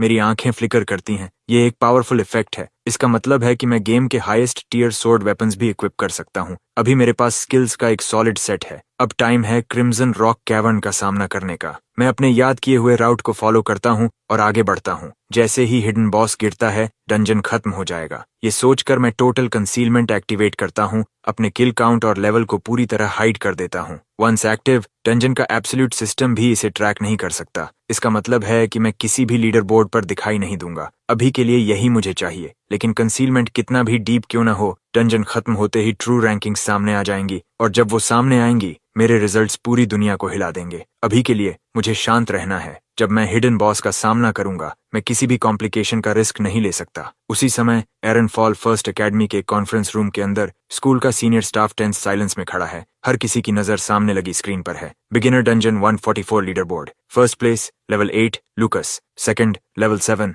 जे, थर्ड लेवल 6 प्लेयर ए। एरन फॉल और आसपास के सिटीज के स्ट्रॉन्ग न्यू टैलेंट्स रैंकिंग्स में भरे हुए हैं, लेकिन क्रेस्ट कहीं भी नहीं है, टॉप 500 में भी नहीं। ये क्या हो रहा है? उसकी क्लास सोर्ड चैनलर हो सकती है, लेकिन उसके स्टैट्स मैक्स्ड हैं। इवन अगर उसकी स्किल्स अभी स्ट्रांग नहीं है, तो भी शेयर फोर्स से कुछ किल्स तो होनी चाहिए। वो टॉप 500 में भी क्यों नहीं है? प्रिंसिपल ग्रेसन अपने आर्म्स क्रॉस किए खड़ा है, एक्सप्रेशन ग्रेव। उसने क्रेस्ट पर काफी इन्वेस्टमेंट किया है, और जो कुछ वो रिटर्न में एक्सपेक्ट करता है, वो क्रेस्ट के ग्रो करने पर डिपेंड करता है। अगर क्रेस्ट बिगिनर डंजन में मर गया, तो ये एरन फॉल फर्स्ट एकेडमी के लिए एक भारी झटका होगा। तभी एक वुमन कॉन्फ्रेंस रूम में एंटर करती है। उसके हाथ पीछे बंधे हैं, फेस अनरीडेबल। ग्रेसन तुरंत खड़ा हो जाता है और बाकी स्टाफ मेंबर्स बाव करते हैं। Deputy mayor welcome. वुमन हल्का सा नॉड करती है। ये विक्टोरिया है, एरन सिटी की करंट डेप्यूटी मेयर। मैंने सुना है कि आपकी स्कूल ने इस साल कुछ एक्सेप्शनल टैलेंट्स प्रोड्यूस किए हैं, इसलिए मैं यहाँ आई हूँ। लेकिन जिस स्टूडेंट क्रेस्ट का आपने जिक्र किया था, वो मुझे इस लीडर बोर्ड पर कहीं नहीं दिख रहा। ग्रेसन के माथे पर पसीना आ जाता है। My apologies deputy mayor Victoria. एक डिटेल है जो मैंने मेंशन नहीं की। क्रेस्ट की क्लास सोर्ड चैनलर है, जिसका अर्ली गेम कॉम्बैट स्ट्रेंथ थोड़ी वीक होती है। ग्रेसन अपनी बात पूरी भी नहीं कर पाता। इवन सोर्ड चैनलर के लिए इवन वीक अर्ली गेम को काउंट करने के बाद भी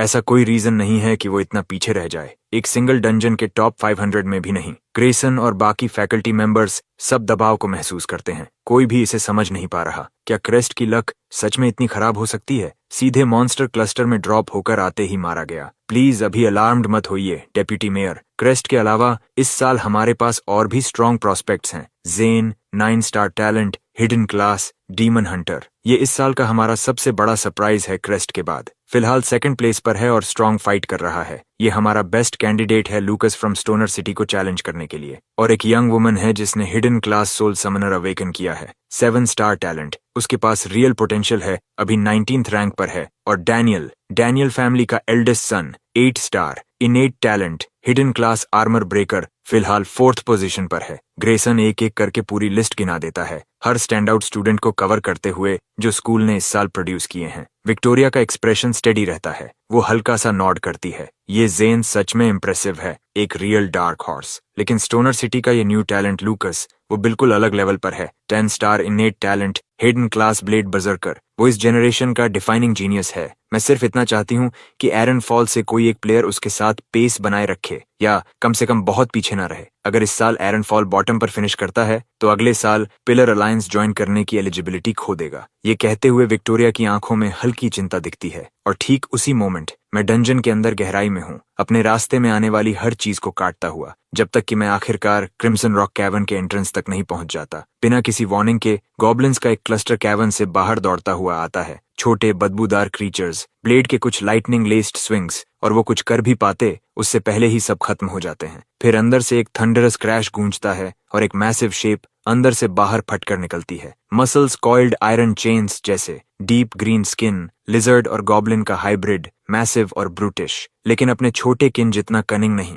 गॉब्लिन वॉर चीफ अपने गिरे हुए किन की बॉडीज को देखता है और एक ऐसी हाउल निकालता है जो हवा को हिला देती है। वो चार्ज करता है, उसके massive clubs wide sweeping arc में घूमते हुए। मैं अपना एक्सप्रेशन स्टेडी रखता हूँ, मूवमेंट्स काल्म। एक हल्के प्रिसाइज स्टेप से साइड में स्लिप करता हूँ। इस वॉर चीफ का strength stat off the charts है। थिक स्किन और गिराना आसान नहीं। मुझे अपनी एजिलिटी का इस्तेमाल करना होगा उसे वेयर डाउन करने के लिए, खत्म करने से पहले। पहला स्ट्राइक मिस करने के बाद भी वॉर चीफ नहीं रुकता। वो लगातार चार्ज करता रहता है, क्लब जमीन पर स्मैश करते हुए, हर डायरेक्शन में डिब्री उछालते हुए, एक एक करके पेड़ों को गिराता हुआ। मैं पूरी तरह कंपोज्ड रहता हूँ। चाहे वॉर चीफ कैसे भी अटैक करे, वो मुझे हिट नहीं कर सकता, मेरी स्लीव का किनारा तक नहीं छू पाता। धीरे धीरे वॉर आर्चीफ की स्टेमिना खत्म होने लगती है। वो गरजता है और अपना स्किल यूज करता है। अगले ही पल उसके मुंह से वेनम का एक टॉरेंट टेरिफाइंग स्पीड से निकलता है। जिस भी पेड़ को वो छूता है वो मुरझा जाता है, लीव्स सूख कर गिर जाते हैं। मैं बिना झिझके उसका सामना करता हूँ। लाइटनिंग ब्लड थर्स्ट ब्लेड में भर जाती है। मैं फ्लैश ड्रॉ एक्टिवेट करता हूँ और सीधे उसके सामने चार्ज करता हूँ, एक सुइसाइडल चार्ज। कोई भी ह्यूमन बॉडी इतने कॉन्सेंट्रेटेड वेनम को सर्वाइव नहीं कर सकता। वॉर चीफ के अगली फेस पर एक ग्रोटेस्क स्माइल आ जाती है, लेकिन अगले ही पल वो स्माइल गायब हो जाती है, क्योंकि उसी फ्रैक्शन ऑफ अ सेकंड में मैं फैंटम स्टेप एक्टिवेट करता हूँ। मेरा पूरा शरीर जैसे दुनिया से गायब हो जाता है, एक ब्लर्ड शैडो में बदलकर वेनम के टॉरेंट के आर पार निकल जाता है, ब्लेड के साथ। उसी सांस में मैं वॉर चीफ के आर पार निकल जाता हूँ। डीप ब्लू सोर्ड लाइट की एक आर्क उसकी नेक को कट करती है और गॉब्लिन वॉरर चीफ गिर जाता है। Elite monster slain, goblin warrior chief, rank up quest complete, first rank blade saint achieved, all attributes plus 10, experience plus 1000, level 11 तक एडवांस करता है। Primal sword soul strengthened, sword skill damage, speed और mastery growth अब 10 times बढ़ जाते हैं। Bonus awarded, reward wheel पर एक spin, silver mid grade loot obtained, goblin warchiefs treasure map, silver mid grade sword skill scroll quantity 1। एक parchment map मेरे हाथ में गिरता है। मैं उसे ध्यान से देखता हूँ, सच में हैरान। ट्रेजर मैप यहाँ मिलने की उम्मीद मुझे बिल्कुल नहीं थी। मैं तुरंत उस पर ऑल रिफाइन अप्लाई करता हूँ। Upgrade successful, goblin warchiefs treasure map, gold lower grade. Goblin warchiefs तो बहुत हैं, लेकिन गॉब्लिन किंग सिर्फ एक है। Want my treasure? मैंने सब कुछ एक ही जगह दफनाया है, जाकर ढूंढो। दूसरा लूट है silver mid grade sword skill scroll. मैं उस पर फिर से ऑल रिफाइन अप्लाई करता हूँ और इस बार वो सीधा गोल्ड अपर ग्रेड तक जंप करता है, प्लैटिनम से सिर्फ एक टियर नीचे। Skill learned, sword command, gold upper grade. मेरे चेहरे पर एक हल्की मुस्कान आ जाती है। इतनी सारी स्किल्स में से ये बिल्कुल परफेक्ट है। ये मेरे सोर्ड चैनलर डिस्गाइज को पूरी तरह कन्विंसिंग बना देगा। एक थॉट के साथ ब्लड थर्स्ट ब्लेड कांपने लगती है, फिर हम करती है और फिर पूरी तरह हवा में उठ जाती है। वो मेरे चारों तरफ ऑर्बिट करती है, घूमती है और प्रिसीजन से स्ट्राइक करती है, जैसे वो मेरे हाथ का एक्सटेंशन हो। डाउनसाइड ये है कि जब सोर्ड मेंटल कंट्रोल में उड़ रही होती है, तब फ्लैश ड्रॉ और thunder strike blade art use नहीं किए जा सकते, लेकिन मास्टरी बढ़ने के साथ कुछ भी पॉसिबल हो जाता है। मैं सिस्टम को कॉल करता हूँ और फैमिलियर स्पिन व्हील मेरे दिमाग में उभर आता है। नीडल घूमती है और एक लेजेंडरी टैलेंट पर रुक जाती है। Passive mastery, legendary tier obtained।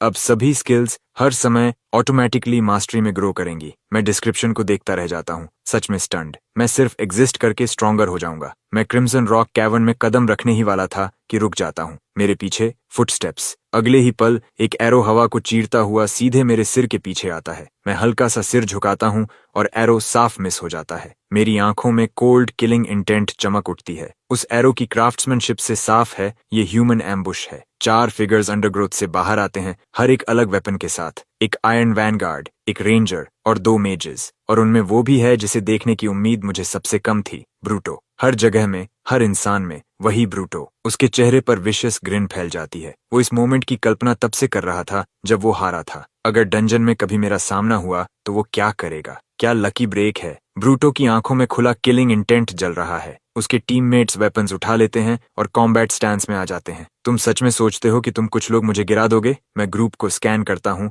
मेरी आवाज फ्लैट और पूरी तरह काल्म है, डर का कोई निशान नहीं। बॉस, ये आसान नहीं लग रहा, एक मेज नर्वस होकर बोलता है। उसके पास खड़ी रेंजर ठंडी हंसी छोड़ती है। फ्लोरा, टेंशन मत लो, ये बस दिखावा कर रहा है। क्रेस्ट, साफ सुन लो, ब्रूटो पहले ही लेवल 7 पर है, हम बाकी लेवल 5 पर हैं और हर एक के पास 2 स्किल्स हैं। तुम जैसे सोर्ड सॉवरेन क्या कर लोगे? मैं बस मुस्कुरा देता हूँ, खुद ही देख लो। रेंजर सबसे पहले मूव करता है, बो ड्रॉ करता है। डार्क रेड लाइट से लिपटा एरो मेरी तरफ आता है। मैं उसे आते हुए देखता हूँ और हिलता तक नहीं। ये ट्रैकिंग एरो है, चाहे जितना डॉज करो ये पीछा करेगा। इसलिए मैं सोर्ड स्विंग करता हूँ और उसे हवा में ही 2 टुकड़ों में काट देता हूँ। मैं कदम जमाता हूँ और आगे बढ़ता हूँ। लाइटनिंग मेरी ब्लेड पर क्रैकल करती है। स्ट्राइक इतनी तेज है कि दिखती भी नहीं। कोई रिएक्ट करे उससे पहले ही मैं रेंजर के सामने हूँ। एक थ्रस्ट उसकी थ्रोट में और खत्म। बाकी तीनों शॉक्ड रह जाते हैं। उन्होंने कभी नहीं सोचा था कि मैं इतना तेज मूव करूंगा या बिना हेजिटेशन के इतना रूथलेस स्ट्राइक करूंगा। सर्वाइवर्स के बीच एंगर भड़क उठता है। मेल मेज आखिर अपना स्किल यूज करता है। बास्केटबॉल जितना बड़ा फायरबॉल हवा में बनता है और मेरी तरफ फेंका जाता है। मुझे सिर्फ बोर्डम महसूस होता है। ये लोग बहुत वीक हैं, इनके साथ फाइट करना टाइम वेस्ट है। मेरा एक्सप्रेशन ठंडा हो जाता है। मैं ड्रॉ और फ्लैश एक्टिवेट करता हूँ। अगले ही पल मैं एक ब्लर बन जाता हूँ। फायरबॉल मेरे पास आने से पहले ही स्मोक में बदल जाता है। बिना रुके मैं ब्लू लाइट की स्लैश की तरह हवा में स्ट्रीक करता हूँ और मेज के शरीर के आर पार निकल जाता हूँ। एक स्ट्राइक, खत्म। फ्लोरा और ब्रूटो स्टंड खड़े हैं। एक स्किल, एक किल, फुल हेल्थ के साथ। इस लेवल की पावर के पीछे के स्टैट्स डरावने हैं। शुरू से लेकर अब तक मैंने सिर्फ 2 बार सोर्ड स्विंग की है, हर स्ट्राइक पर एक किल। उस तरह की स्ट्रेंथ बिल्कुल absurd है। क्या मेरा लेवल सच में ब्रूट से भी हायर हो सकता है? दोनों में से कोई भी इस बात पर यकीन नहीं कर पाता। फ्लोरा, डर मत, ये सिर्फ अच्छा गियर है, ब्रूटो गरजता है। उसे पता है कि अब ये फाइट टू द डेथ है, इसीलिए वो किसी भी हालत में आगे बढ़ता है। फ्लोरा सिर हिलाती है, अपना स्टाफ उठाती है और एनर्जी चैनल करना शुरू करती है। एक वाटर स्पीयर धीरे धीरे बनता है और हवा में हवर करने लगता है। ब्रूट का मैसिव शरीर आगे लपकता है, धूल का गुबार उड़ाते हुए। उसका एंशिएंट शील्ड उसके चारों तरफ बैरियर बना लेता है और उसी मोशन में उसका राइट हैंड एक भारी क्लीवर सीधा मेरी तरफ गिराता है। मैं उस चमकती ब्लेड को बिना झिझक देखता हूँ। बस एक सिंपल लीन और स्ट्राइक मिस हो जाता है। मैं घूमता हूँ और लाइटनिंग फास्ट मोशन में थ्रस्ट करता हूँ। ब्रूट के सिर में डर की सिहरन दौड़ जाती है। वो जल्दी से अपना शील्ड उठाता है। वो हिट ले लेता है, लेकिन फोर्स उसे पीछे उड़ा देती है। ब्रूटो अंदर तक हिल जाता है। एक बेसिक अटैक, बस एक नॉर्मल स्विंग, और उसका ज्यादातर एचपी उड़ गया। वो एक टैंक वॉरियर है, अपनी मैसिव हेल्थ पूल के लिए फेमस। हिट सिर्फ शील्ड पर लगा था, फिर भी इतना पावरफुल कैसे? वो दिमाग लगाता है और सिर्फ मेरे वेपन को ब्लेम कर पाता है। ब्रूटो दांत भींचता है और अपनी चेस्ट पर लटका नेकलेस क्रश करता है। एक अजीब फोर्स निकलती है और मेरी ब्लेड को जकड़ लेती है। ब्लड थर्स्ट ब्लेड मेरे हाथ से छूटकर हवा में लटक जाती है, मेरी रीच से बाहर। ब्रूट स्मर्क करता है, जैसे अब फाइनली अपर हैंड मिल गया हो। क्रेस्ट, तुमने मुझे सच में मजबूर कर दिया। ये नेकलेस वन टाइम आइटम था, मेरे जैसे इंसान के लिए भी कॉस्टली था, लेकिन काम करता है, बस वही काफी है।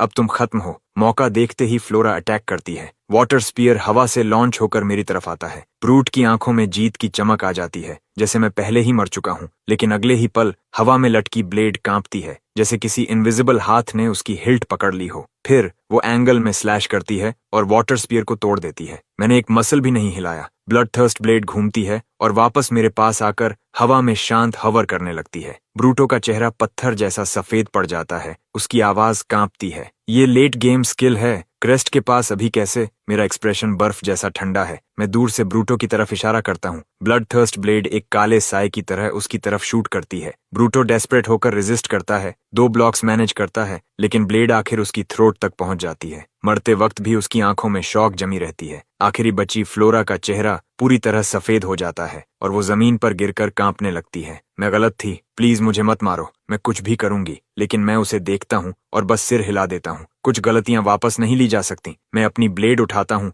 और उसे खत्म कर देता हूँ। 4 मैन स्क्वाड को हराने पर प्लस 288 एक्सपी, लेवल 12। मैं स्कारलेट रॉक कैवर्न की गहराई की तरफ मुड़ता हूँ। अब अंदर जाने का वक्त है। अंदर पूरा अंधेरा है, बैट्स के झुंड शैडोज में उड़ते हैं, माहौल बेहद अनसेटलिंग है। मैं गॉब्लिन किंग्स ट्रेजर मैप निकालता हूँ और उसे ध्यान से देखता हूँ। प्लान साफ है, पहले लूट फिर हिडन बॉस। मैं मैप के कोऑर्डिनेट्स फॉलो करता हूँ। म्यूटेंट फ्रॉग्स और कभी कभी डार्क फेदर और क्लॉ मुझ पर अटैक करते हैं, लेकिन मैं उन्हें आसानी से खत्म कर देता हूँ। इसी बीच मैं लेवल 13 तक पहुंच जाता हूँ। अचानक टनल खुलता है, बदबू इतनी तेज है कि जैसे स्वॉम्प गैस बन जाए। Goblin layer. मुझे समझ आ जाता है कि मैं किसी बेहद गंदी जगह में आ गया हूँ। अंदर कदम रखते ही सामने का दृश्य मुझे झकझोर देता है। इंसानी शरीर के कटे हुए हिस्से हर जगह बिखरे पड़े हैं। प्लेयर स्क्वाड्स यहाँ बुरी तरह मारे गए हैं। अंदर गहराई में एक फीमेल प्लेयर बंधी हुई है, उसके शरीर पर घाव हैं। मेरे कदमों की आवाज सुनकर वो मुश्किल से आंखें खोलती है, फिर अचानक उसकी नजर फैल जाती है। Sir, crest. मैं हल्का सा भौहें चढ़ाता हूँ और आई ऑफ इनसाइट एक्टिवेट करके उसका प्रोफाइल चेक करता हूँ। वो क्लॉडिया है, ओरम कंसोर्टियम की सेकंड डॉटर।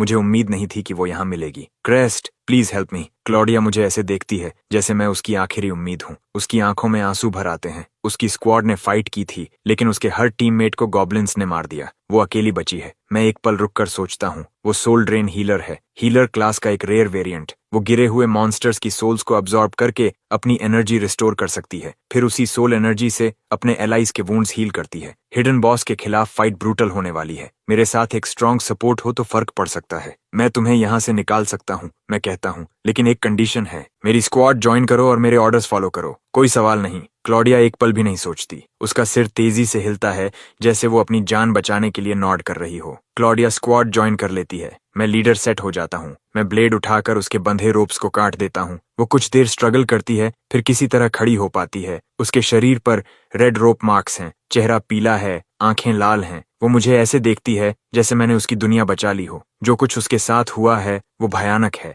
गॉब्लिन्स ने कैप्चर किया, फिर आखिरी मोमेंट पर रेस्क्यू हुई। कोई भी इस हालत में टूट सकता है। क्रेस्ट, चलो यहाँ से निकलते हैं, क्लॉडिया घबराकर कहती है। उसकी आंखें चारों तरफ घूम रही हैं। यहाँ एक गॉब्लिन चीफ है, उसी ने मेरी टीम को मारा। वो बाहर की आवाज सुनकर गया है, लेकिन कभी भी वापस आ सकता है। मैं उसे बीच में रोकता हूँ। चिंता मत करो, मैं उसे पहले ही मार चुका हूँ। वो मुझे घूरती रह जाती है। ये कैसे पॉसिबल है? तुम अकेले हो, कोई स्क्वाड नहीं, और तुम सोर्ड सॉवरेन हो, सबसे वीक अर्ली गेम क्लास। उसे यकीन ही नहीं होता। उसे लगता है मैं बोस्ट कर रहा हूँ। उसने खुद देखा है कि गॉब्लिन चीफ कितना टेरिफाइंग था, कैसे वो प्लेयर्स को एक एक करके काट रहा था। मैं गॉब्लिन किंग्स ट्रेजर मैप उसके सामने दिखाता हूँ। प्रूफ। वो मैप को देखती है, कुछ पल के लिए फ्रीज हो जाती है, फिर शॉक उसे पूरी तरह पकड़ लेता है। ठीक है, अब मुझे यकीन है, ये पागलपन है। गॉब्लिन चीफ लेवल 10 एलीट था। फिर उसे कुछ याद आता है। रुको, क्या तुम वही सोर्ड सॉवरेन हो जिसने फर्स्ट किल लिया? मैं बस सिर हिलाता हूँ। वो गहरी सांस लेती है। यहाँ अभी भी बहुत डेंजर है। गॉब्लिन्स के अलावा भी बहुत मॉन्स्टर क्लस्टर्स हैं। हमें निकलना चाहिए, मैं ठंडे स्वर में कहता हूँ।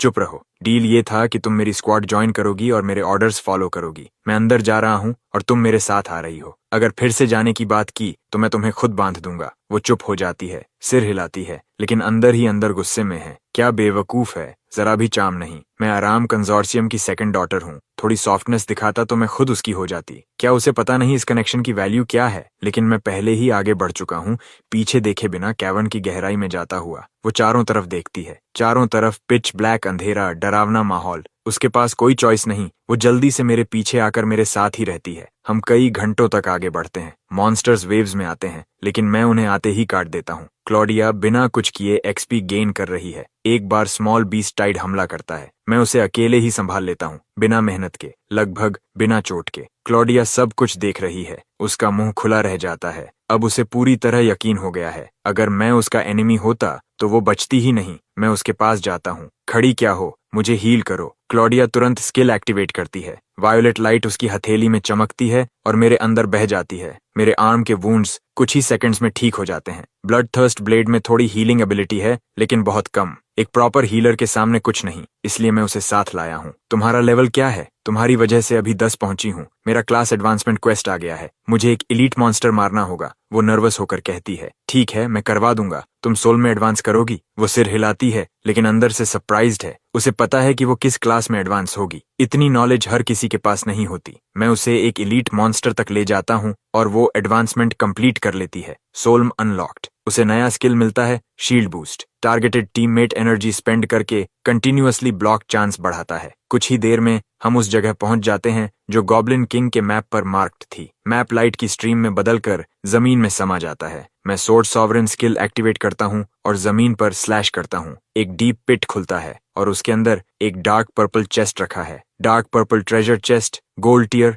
Lower grade. मैं उसे अभी नहीं खोलता। इसके बजाय मैं ऑल असेंशन एक्टिवेट करता हूँ और चेस्ट को ही अपग्रेड कर देता हूँ। चेस्ट वायलेट लाइट से चमकने लगता है। उसकी सरफेस अब क्लियर ब्लू जेमस्टोन से जड़ी हुई है। Dark knight chest, platinum tier, lower grade. Open rewards, full shadow duelist set, sallet, greaves, bracers, leggings, mantle. साथ में शैडो सोल लॉन्ग सोर्ड और एक platinum high grade soul crystal skill scroll. Notifications की बरसात देखकर मेरी आंखें फैल जाती हैं। पूरा प्लैटिनम सेट जो बेहद रेयर है, और सोर्ड मिड ग्रेड प्लैटिनम है। मेरी लक सच में आसमान छू रही है। मैं तुरंत सब इक्विप कर लेता हूँ। एक लॉन्ग सोर्ड मेरे सामने मटेरियलाइज होती है। उसके बॉडी में डार्क पर्पल वेन्स बह रही हैं। हिल्ट सॉलिड है, लेकिन ब्लेड शैडो जैसी है, लगभग unreal. Shadow soul long sword, platinum mid grade. Shadow storage, ये ब्लेड मेरी शैडो के अंदर स्टोर हो सकती है और कभी भी समन की जा सकती है। सोल ड्रेन, टारगेट की शैडो पर स्ट्राइक करके उसकी एनर्जी धीरे धीरे ड्रेन होती है। डार्क स्लैश, इस ब्लेड के हर अटैक में 50% एक्स्ट्रा शैडो डैमेज जुड़ता है। इसे पकड़ते ही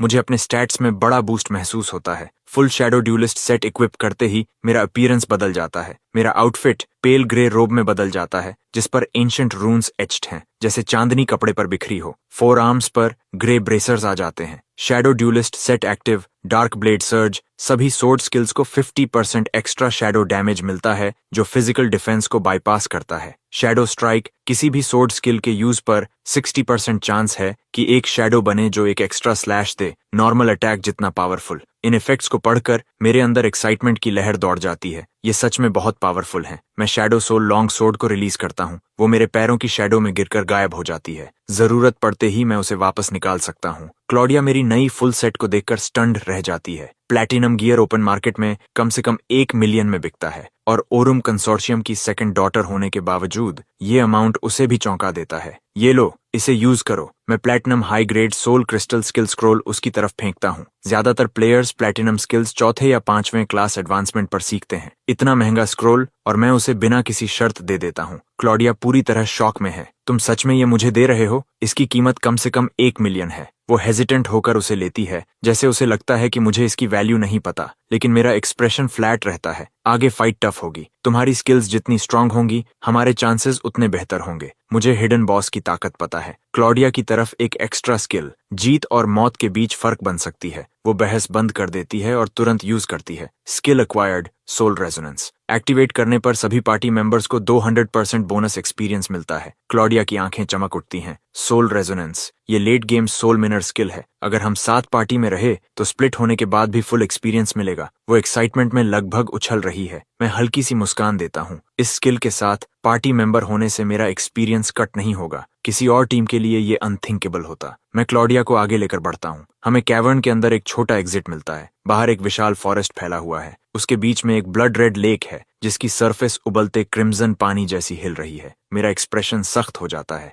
लगभग 1 आवर में हिडन बॉस यहीं अपीयर होगा। मुझे ये अपनी पास्ट लाइफ से पता है। जेन, जो उस लाइफ में हमारे स्कूल का स्ट्रॉन्गेस्ट क्लास एडवांसर था, यहीं मरा था। वही था जिसने सबसे पहले हिडन बॉस को ढूंढा। मरने से पहले उसने मुझे कॉम चैनल के जरिए लोकेशन भेजी थी, लेकिन उसे बॉस ने नहीं मारा था, उसे लुकास ने मारा, पड़ोसी सिटी का प्रोडिजी। मुझे सब साफ याद है और तब से मैं उस रूथलेस कोल्ड ब्लडेड प्लेयर पर नजर रखे हुए हूँ। इसी इंस्टेंस के किसी और हिस्से में एक यंग मैन अपनी नैरो ब्लेडेड सोर्ड पकड़ता है। उसकी पूरी प्रेजेंस डेंजर से भरी है। कुछ ही सेकंड्स में वो 2 प्लेयर्स को काट गिराता है। वो बॉडीज को देखता है और मुस्कुराता है, एक्साइटमेंट से भरा हुआ। ये लुकास है, इस साल वंग सिटी का टॉप प्लेयर। इंस्टेंस में एंटर करने के बाद से ही वो कार्नेज का निशान छोड़ता जा रहा है, क्योंकि उसे पता चल गया कि हाई लेवल प्लेयर्स को मारने से मॉन्स्टर्स ग्राइंड करने से ज्यादा एक्सपी मिलता है। टॉप रैंक के पीछे भागते हुए उसने सबसे एफिशिएंट मेथड चुना। जहां भी जाता है कोई सर्वाइवर नहीं छोड़ता। उसकी लेवलिंग स्पीड डरावनी है। अभी ही लेवल 13 पर है। उसके सामने एक गर्ल इन व्हाइट खड़ी है, ओवरसाइज्ड साइथ पकड़े हुए, मुश्किल से खुद को संभाल रही है, भारी सांसें लेती हुई। ये राइली है। लूकस धीरे धीरे उसकी तरफ बढ़ता है, चेहरा बिल्कुल ब्लैंक। तुम फर्स्ट हाई की राइली हो, है ना? राइली का एक्सप्रेशन ठंडा हो जाता है। तुम्हें मेरा नाम कैसे पता? नॉविस इंस्टेंस शुरू होने से पहले मुझे फर्स्ट हाई के टॉप टैलेंट्स की पूरी लिस्ट मिली थी, सीधे तुम्हारे प्रिंसिपल से। मैंने तुम सबकी क्लास एप्टीट्यूड स्टडी की है। ये इंस्टेंस मेरा हंटिंग ग्राउंड। यहाँ की हर स्कूल डिसअपॉइंटमेंट रही है। तुम सब एक्सपीरियंस पॉइंट्स बनने के लिए ही बेहतर हो। लूकस अपनी ब्लेड उठाता है और ब्लेड रीवर स्किल एक्टिवेट करता है। टेरिफाइंग रेड स्लैशेस हवा में बनते हैं और राइली की तरफ बढ़ते हैं। आखिरी पल में राइली पूरी तरह काम रहती है। वो अपनी आखिरी एनर्जी खर्च करके एक स्केलेटन सोल्जर समन करती है जो किलिंग ब्लो को इंटरसेप्ट करता है और उसी पल वो गायब हो जाती है। ये उसका रेत कॉलर स्किल है, रेत स्वॉप। वो रेंज में सबसे दूर कॉप्स के साथ अपनी पोजीशन एक्सचेंज कर लेती है। लूकस हवा को काटता है। वो घूमता है और सिर्फ राइली की झलक पकड़ पाता है जो डेंस ट्रीज में गायब हो रही है। उसके चेहरे पर ब्लड थर्स्टी स्माइल फैल जाती है। जितना भागना है भागो लिटिल लैम, बच नहीं पाओगी। वो अपना मूवमेंट स्किल एक्टिवेट करता है और प्रेडेटर की तरह उसका पीछा करता है। राइली पैनिक में ट्रीज के बीच दौड़ती है। बचने के लिए वो एक कैवर्न में कूद जाती है। ब्लड रेड रॉक्स वॉल्स पर जमी है। जगह बेहद गलत लगती है, लेकिन वो स्टन्ड रह जाती है। कैवर्न में लगभग कोई लाइव मॉन्स्टर नहीं है, सिर्फ हर जगह कॉर्प्सेस पड़े हैं। कोई यहाँ पहले ही सब साफ कर चुका है। ये किसने किया? कोई एलीट स्क्वाड भी इतने मॉन्स्टर्स नहीं मार सकता, लेकिन सोचने का टाइम नहीं है। वो पूरी ताकत से भागती है। पीछे लूकस के फुटस्टेप्स सुनाई दे रहे हैं और करीब आते जा रहे हैं। डिस्पेयर उसे घेर लेता है। अगर वो पकड़ लिया गया तो वो मर जाएगी। जैसे ही लूकस डिस्टेंस क्लोज करने वाला होता है, आगे एक फिगर प्रकट होता है। राइली को पकड़कर शैडोज में खींच लेता है। वो देखती है एक यंग मैन इन ग्रीन, उसकी बैक पर बड़ा बो बंधा हुआ, शांत कॉन्फिडेंस कॉन्फिडेंस के साथ। ये जेन है, फर्स्ट हाई का 9 star talent awakener. Thanks, Riley धीरे से कहती है। मेंशन मत करो, हम एक ही स्कूल से हैं। मैं बस देखता नहीं रह सकता था। मैं कुछ समय से लूकस को देख रहा हूँ। वो अनस्टेबल है, इस इंस्टेंस को प्लेग्राउंड की तरह ट्रीट कर रहा है, हर किसी को हंट कर रहा है। अगर हमने उसे नहीं रोका तो फर्स्ट हाई को और नुकसान होगा। राइली सोचती है, जेन सही है। एक शैडो रेंजर होने के नाते मिली में ब्लेड रीवर से भिड़ना सुसाइड होगा। सही मौका मिलने का इंतजार करना ही एकमात्र तरीका है। तुम्हारा लेवल 10। मैं क्लास एडवांसमेंट पर काम कर रहा हूँ। मुझे एक एलीट टियर बीस्ट मारना है। राइली शॉक्ड है। इतनी तेज लेवलिंग, शायद ये लूकस को हरा सकता है। मैं तुम्हें पूरा सपोर्ट दूंगी। हमारे क्लासमेट्स का बदला लेने में मदद करो। राइली की आंखों में स्टेडी रिजॉल्व है। मेरे पीछे आओ, ये फाइट करने की सही जगह नहीं है। जेन तुरंत आगे बढ़ता है, राइली उसके पीछे। दौड़ते हुए जेन मुझे मैसेज भेजता है, हे क्रेस्ट, मैं जेन, क्लास 4 से। लूकस ब्लेड रीवर हमारे स्टूडेंट्स को हंट कर रहा है, उससे दूर रहना। वो अभी क्रिम्सन लेक जोन में है। Message send. जेन और राइली तेजी से आगे बढ़ते हैं, लेकिन ज्यादा दूर नहीं जा पाते कि क्रिम्सन लेक के किनारे उनके सामने ब्लेड एनर्जी का एक स्ट्रीक रास्ता काट देता है। वो मुड़ते हैं। लूकस उनकी तरफ आ रहा है, एक्सप्रेशनलेस। क्या सच में लगा कि मुझसे बच जाओगे? एक बार मेरी ब्लेड तुम्हें छू जाए तो मैं ब्लेड एनर्जी से तुम्हारी लोकेशन ट्रैक कर सकता हूँ। उसकी नजर राइली पर टिक जाती। अब भागना पॉसिबल नहीं। जेन का एक्सप्रेशन सख्त हो जाता है। वो अपना बो उठाता है। जेन का बो देखकर लूकस की आंखों में चमक आ जाती। शैडो रेंजर, तो तुम ही हो जेन, फर्स्ट हाई का 9 स्टार टैलेंट। वो अपने होंठ चाटता है। उसकी आंखों में हंगर चमक रही है। तुम जैसे टैलेंट को अब तक लेवल 10 पर होना चाहिए। तुम्हें मारकर मैं लेवल 14 इंच किलो पहुंच जाऊंगा। वो चार्ज करता है। जेन का किलिंग इंटेंट उभरता है। वो एक के बाद एक एरो छोड़ता है, हर एक ठंडी तेज रोशनी से चमकता हुआ। लेकिन जैसे ही एरोज करीब आते हैं, लूकस जरा भी नहीं हिलता। वो अपनी ब्लेड घुमाता है और हर एरो को हवा में ही 2 हिस्सों में काट देता है। राइली भी अटैक करती है। अपनी एनर्जी खर्च करके 3 स्केलेटन आर्चर्स समन करती है, जो अपने मेकशिफ्ट बोज के साथ आगे बढ़ते हैं। लूकस बिल्कुल भी प्रभावित नहीं होता। वो एक सैवेज क्लीविंग स्किल एक्टिवेट करता है। एक पल में कई ब्लेड फैंटम्स बनते हैं। 5 ओवरलैपिंग स्लैशेस हवा को चीरते हैं। तीनों स्केलेटन सोल्जर्स तुरंत खत्म हो जाते हैं। ये देखकर जेन तुरंत अपना स्ट्रॉन्गेस्ट स्किल यूज करता है। Skill seal strike, bronze high grade. जिस टारगेट को ये हिट करता है, उसके नॉर्मल स्किल्स कुछ समय के लिए लॉक हो जाते हैं। मर्क्यूरी जैसी एरो सीधी लूकस के थ्रोट की तरफ जाती है, लेकिन लूकस डॉज नहीं करता। बुरा नहीं, लेकिन ये हिट नहीं होगा। वो ठंडी हंसी हंसता है, अपनी ब्लेड सीधी खड़ी करता है और उसे लाइट की स्ट्रीक की तरह लॉन्च करता है। एरो को बीच से काट देता है। जेन स्टन्ड रह जाता है। उसका स्ट्रॉन्गेस्ट स्किल इतनी आसानी से टूट गया। क्या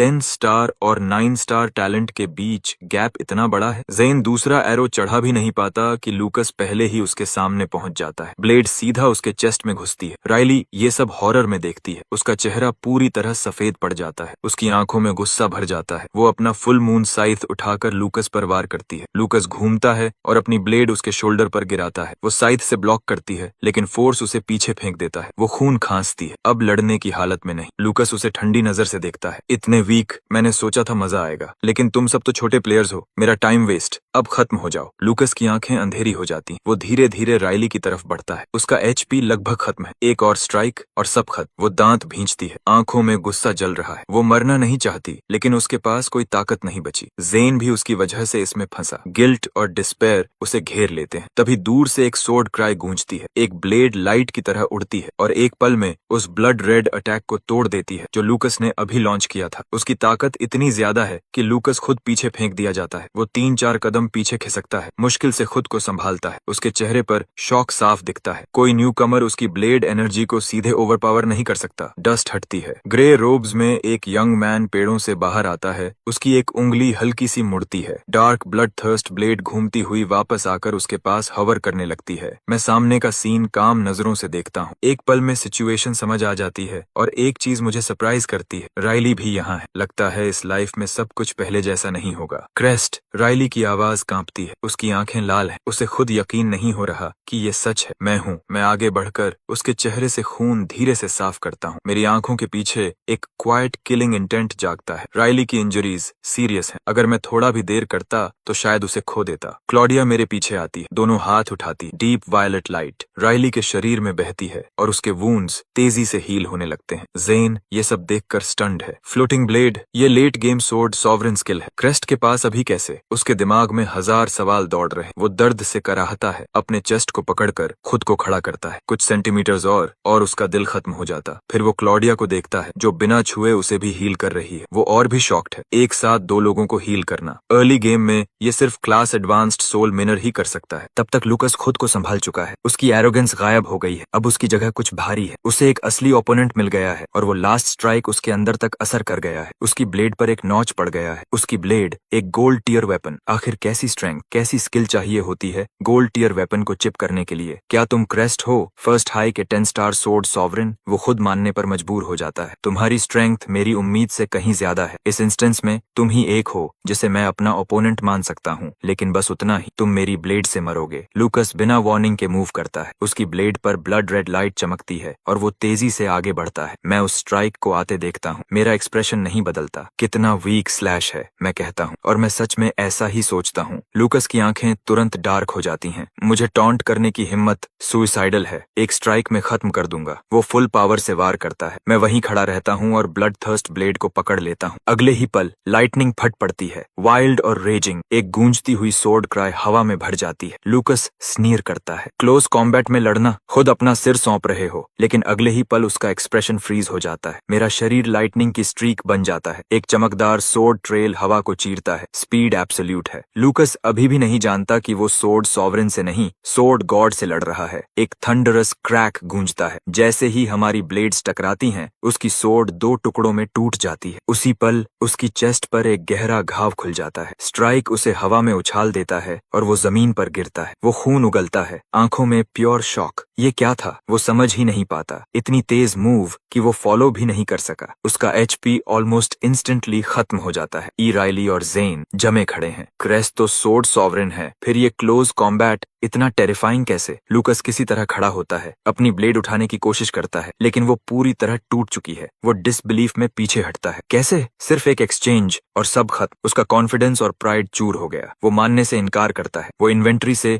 रेड हीलिंग पोशन निकालता है। उसके वूंड्स धीरे धीरे भरने लगते हैं। उस मूव ने तुम्हें ड्रेन कर दिया होगा, तुम इसे फिर नहीं कर सकते। तुम मुझे डराकर पीछे हटाना चाहते थे, मैं हार नहीं सकता। वो फिर चार्ज करता है, टूटी ब्लेड के साथ अपना स्ट्रॉन्गेस्ट स्किल एक्टिवेट करता है, blood frenzy slash. Blade blood red light की बारिश बन जाती है, लगातार वार करती हूँ। मेरा एक्सप्रेशन नहीं बदलता। ड्रॉ एंड फ्लैश, मैं ब्लर बन जाता हूँ और उसकी ब्लेड के बचे हुए हिस्से को भी तोड़ देता हूँ। ये स्ट्राइक पहले से भी ज्यादा पावरफुल है। लूकस की आंखों में तूफान उठता है। और भी स्ट्रॉन्ग, ये कैसे पॉसिबल है? अगले ही पल मेरी ब्लेड उसकी थ्रोट पर होती है। वो डेस्परेट होकर सोर्ड हिल्ट से ब्लॉक करता है, लेकिन वो भी तुरंत टूट जाता है। वो किसी तरह स्ट्राइक रोकता है, लेकिन मेरा सेट बोनस एक्टिवेट होता है। मेरे जैसा एक शैडो उसके पीछे प्रकट होता है, जैसे स्याही हवा में फैल रही हो। वो डार्क ब्लेड पकड़ता है और नीचे स्लैश करता है। ये स्ट्राइक फिजिकल नहीं है, प्योर शैडो डैमेज है। लूकस के घुटने जमीन पर गिर जाते हैं। उसके पास कुछ नहीं बचा। नहीं, ये नहीं हो सकता, मैं नहीं हार सकता। उसकी आवाज कांपती है, उसकी आंखों की रोशनी बुझने लगती है। वो मान ही नहीं पाता। मैं उसे नीचे देखता हूँ, एक्सप्रेशन ठंडा। वू यांग सिटी का top talent, 10 star blade river, बस इतना ही। मैं उसे खत्म करने के लिए ब्लेड उठाता हूँ, लेकिन उसी पल ब्लू लाइट चमकती है और वो गायब हो जाता है। मैं खाली जमीन को देखता हूँ। Life saving trinket. Wang city ने सच में उसे बचाने के लिए भारी इन्वेस्टमेंट किया है, लेकिन अगली बार 10 ऐसे ट्रिंकेट्स भी उसे नहीं बचा पाएंगे। अगर मेरी ब्लेड और तेज हो गई तो लाइफ सेविंग आइटम एक्टिवेट होने का मौका भी नहीं मिलेगा। मुझे यकीन है कि अगली बार तक मैं उस लेवल तक पहुंच जाऊंगा। मैं राइली और बाकी की तरफ मुड़ता हूँ। तुम सब ठीक हो? राइली की आंखों में आंसू आ जाते हैं और वो दौड़कर मुझे हग कर लेती है। क्लॉडिया ये देखकर होंठ दबा लेती है। कोई मुझसे पहले ही जीत गया। अब समझ आया ये मेरे साथ इतना कोल्ड क्यों था, लेकिन वो हार नहीं मानती। जहाँ चाह होती है वहाँ हमेशा किसी का आदमी चुराने का भी रास्ता निकल ही आता है। क्रेस्ट, तुम अभी इतने स्ट्रांग कैसे हो गए? राइली का शौक अभी तक खत्म नहीं हुआ। मैं बस कंधे उचकाता हूँ। वो बस वीक था। सब कुछ पल के लिए खामोश हो जाते। अगर लूकस वीक है तो इस दुनिया में टैलेंटेड कहलाने के लायक आखिर कौन है? तभी क्रिम्सन लेक के बीचों बीच एक वर्लपूल खुलता है। खून जैसे लाल आर्मर में ढका एक मैसिव नाइट बाहर कूदता है। Warning, hidden boss has appeared. Notification देखते ही सबके चेहरे का रंग उड़ जाता है। क्रेस्ट, हमें पीछे हटना चाहिए। हिडन बॉस मजाक नहीं है, जेन घबराहट में कहता है। नहीं, तुम दोनों जाओ, क्लॉडिया और मैं इसे हैंडल करेंगे। राइली मेरी आंखों में देखती है और बिना झिझक के बोलती है, तब मैं भी तुम्हारे साथ लड़ूंगी। जेन कुछ पल चुप रहता है, फिर एक हेल्पलेस साई छोड़ता है। अगर तुम सब रुक रहे हो तो अभी भागना काफी कावर्डली होगा। लगता है मैं भी रुक रहा हूँ। राइली और जेन पार्टी ज्वाइन करने की रिक्वेस्ट भेजते हैं। एक्सेप्टेड। मैं मना नहीं करता। ये प्लान नहीं था, लेकिन 2 एक्स्ट्रा फाइटर्स सच में हमारे चांसेस बढ़ाते हैं। क्रिम्सन आर्मर डेथ नाइट पानी के ऊपर चलते हुए हमारी तरफ बढ़ता है। उसकी दोनों आंखों में किलिंग इंटेंट चमक रही, हाथ में एक मैसिव ग्रेट सोर्ड। मैं बॉस का डेटा स्कैन करता हूँ। उसके स्टैट्स देखकर मेरे अंदर सिहरन दौड़ जाती है। ये मेरी उम्मीद से कहीं ज्यादा है। ये किसी F tier novice instance boss के लेवल से बाहर है। ये तो एक E टियर बॉस के बराबर है। कोई भी नॉर्मल न्यूकमर अगर इससे टकराए तो सीधा मौत तय है, लेकिन अब पीछे हटने का कोई रास्ता नहीं। मैं अपनी उंगलियां जोड़कर फोकस करता हूँ। ब्लड थर्स्ट ब्लेड मेरे पीछे से उठती है। क्रिम्सन आर्मर डेथ नाइट की तरफ पॉइंट करके रॉकेट की तरह आगे बढ़ती है। क्रिम्सन आर्मर डेथ नाइट गुस्से में दहाड़ता है और अपनी ब्लेड पूरी ताकत से मारता है। ब्लड थर्स्ट ब्लेड पीछे धकेली जाती है और जमीन में धंस जाती है, लेकिन अगले ही पल वो कांपती है, खुद को निकालती है और फिर से अटैक करती है। मेरे मेंटल कंट्रोल में ब्लड थर्स्ट ब्लेड रिलेंटलेस है। चाहे कितनी बार भी उसे पीछे धकेला जाए, वो बार बार वापस आकर नाइट को परेशान करती रहती है। उसी समय मैं अपना हाथ उठाता हूँ। Jet black shadow soul long sword मेरी शैडो से निकलकर मेरी पकड़ में आ जाती है। ज़ेन पीछे हटकर अपना बो निकालता है। उसकी नजरें हॉक की तरह नाइट पर टिकी हैं और वो स्किल सील एरो छोड़ता है, लेकिन उसका कोई असर नहीं होता। एरो बॉस की डिफेंस को छू भी नहीं पाता और इम्पैक्ट पर ही टूट जाता है। राइली मेरे पास दौड़ती है, स्पेल चांट करती है। एक डार्क मैजिक सर्कल से 2 अनडेड स्केलेटन सोल्जर्स प्रकट होते हैं। वो बिना डर के बॉस पर टूट पड़ते हैं,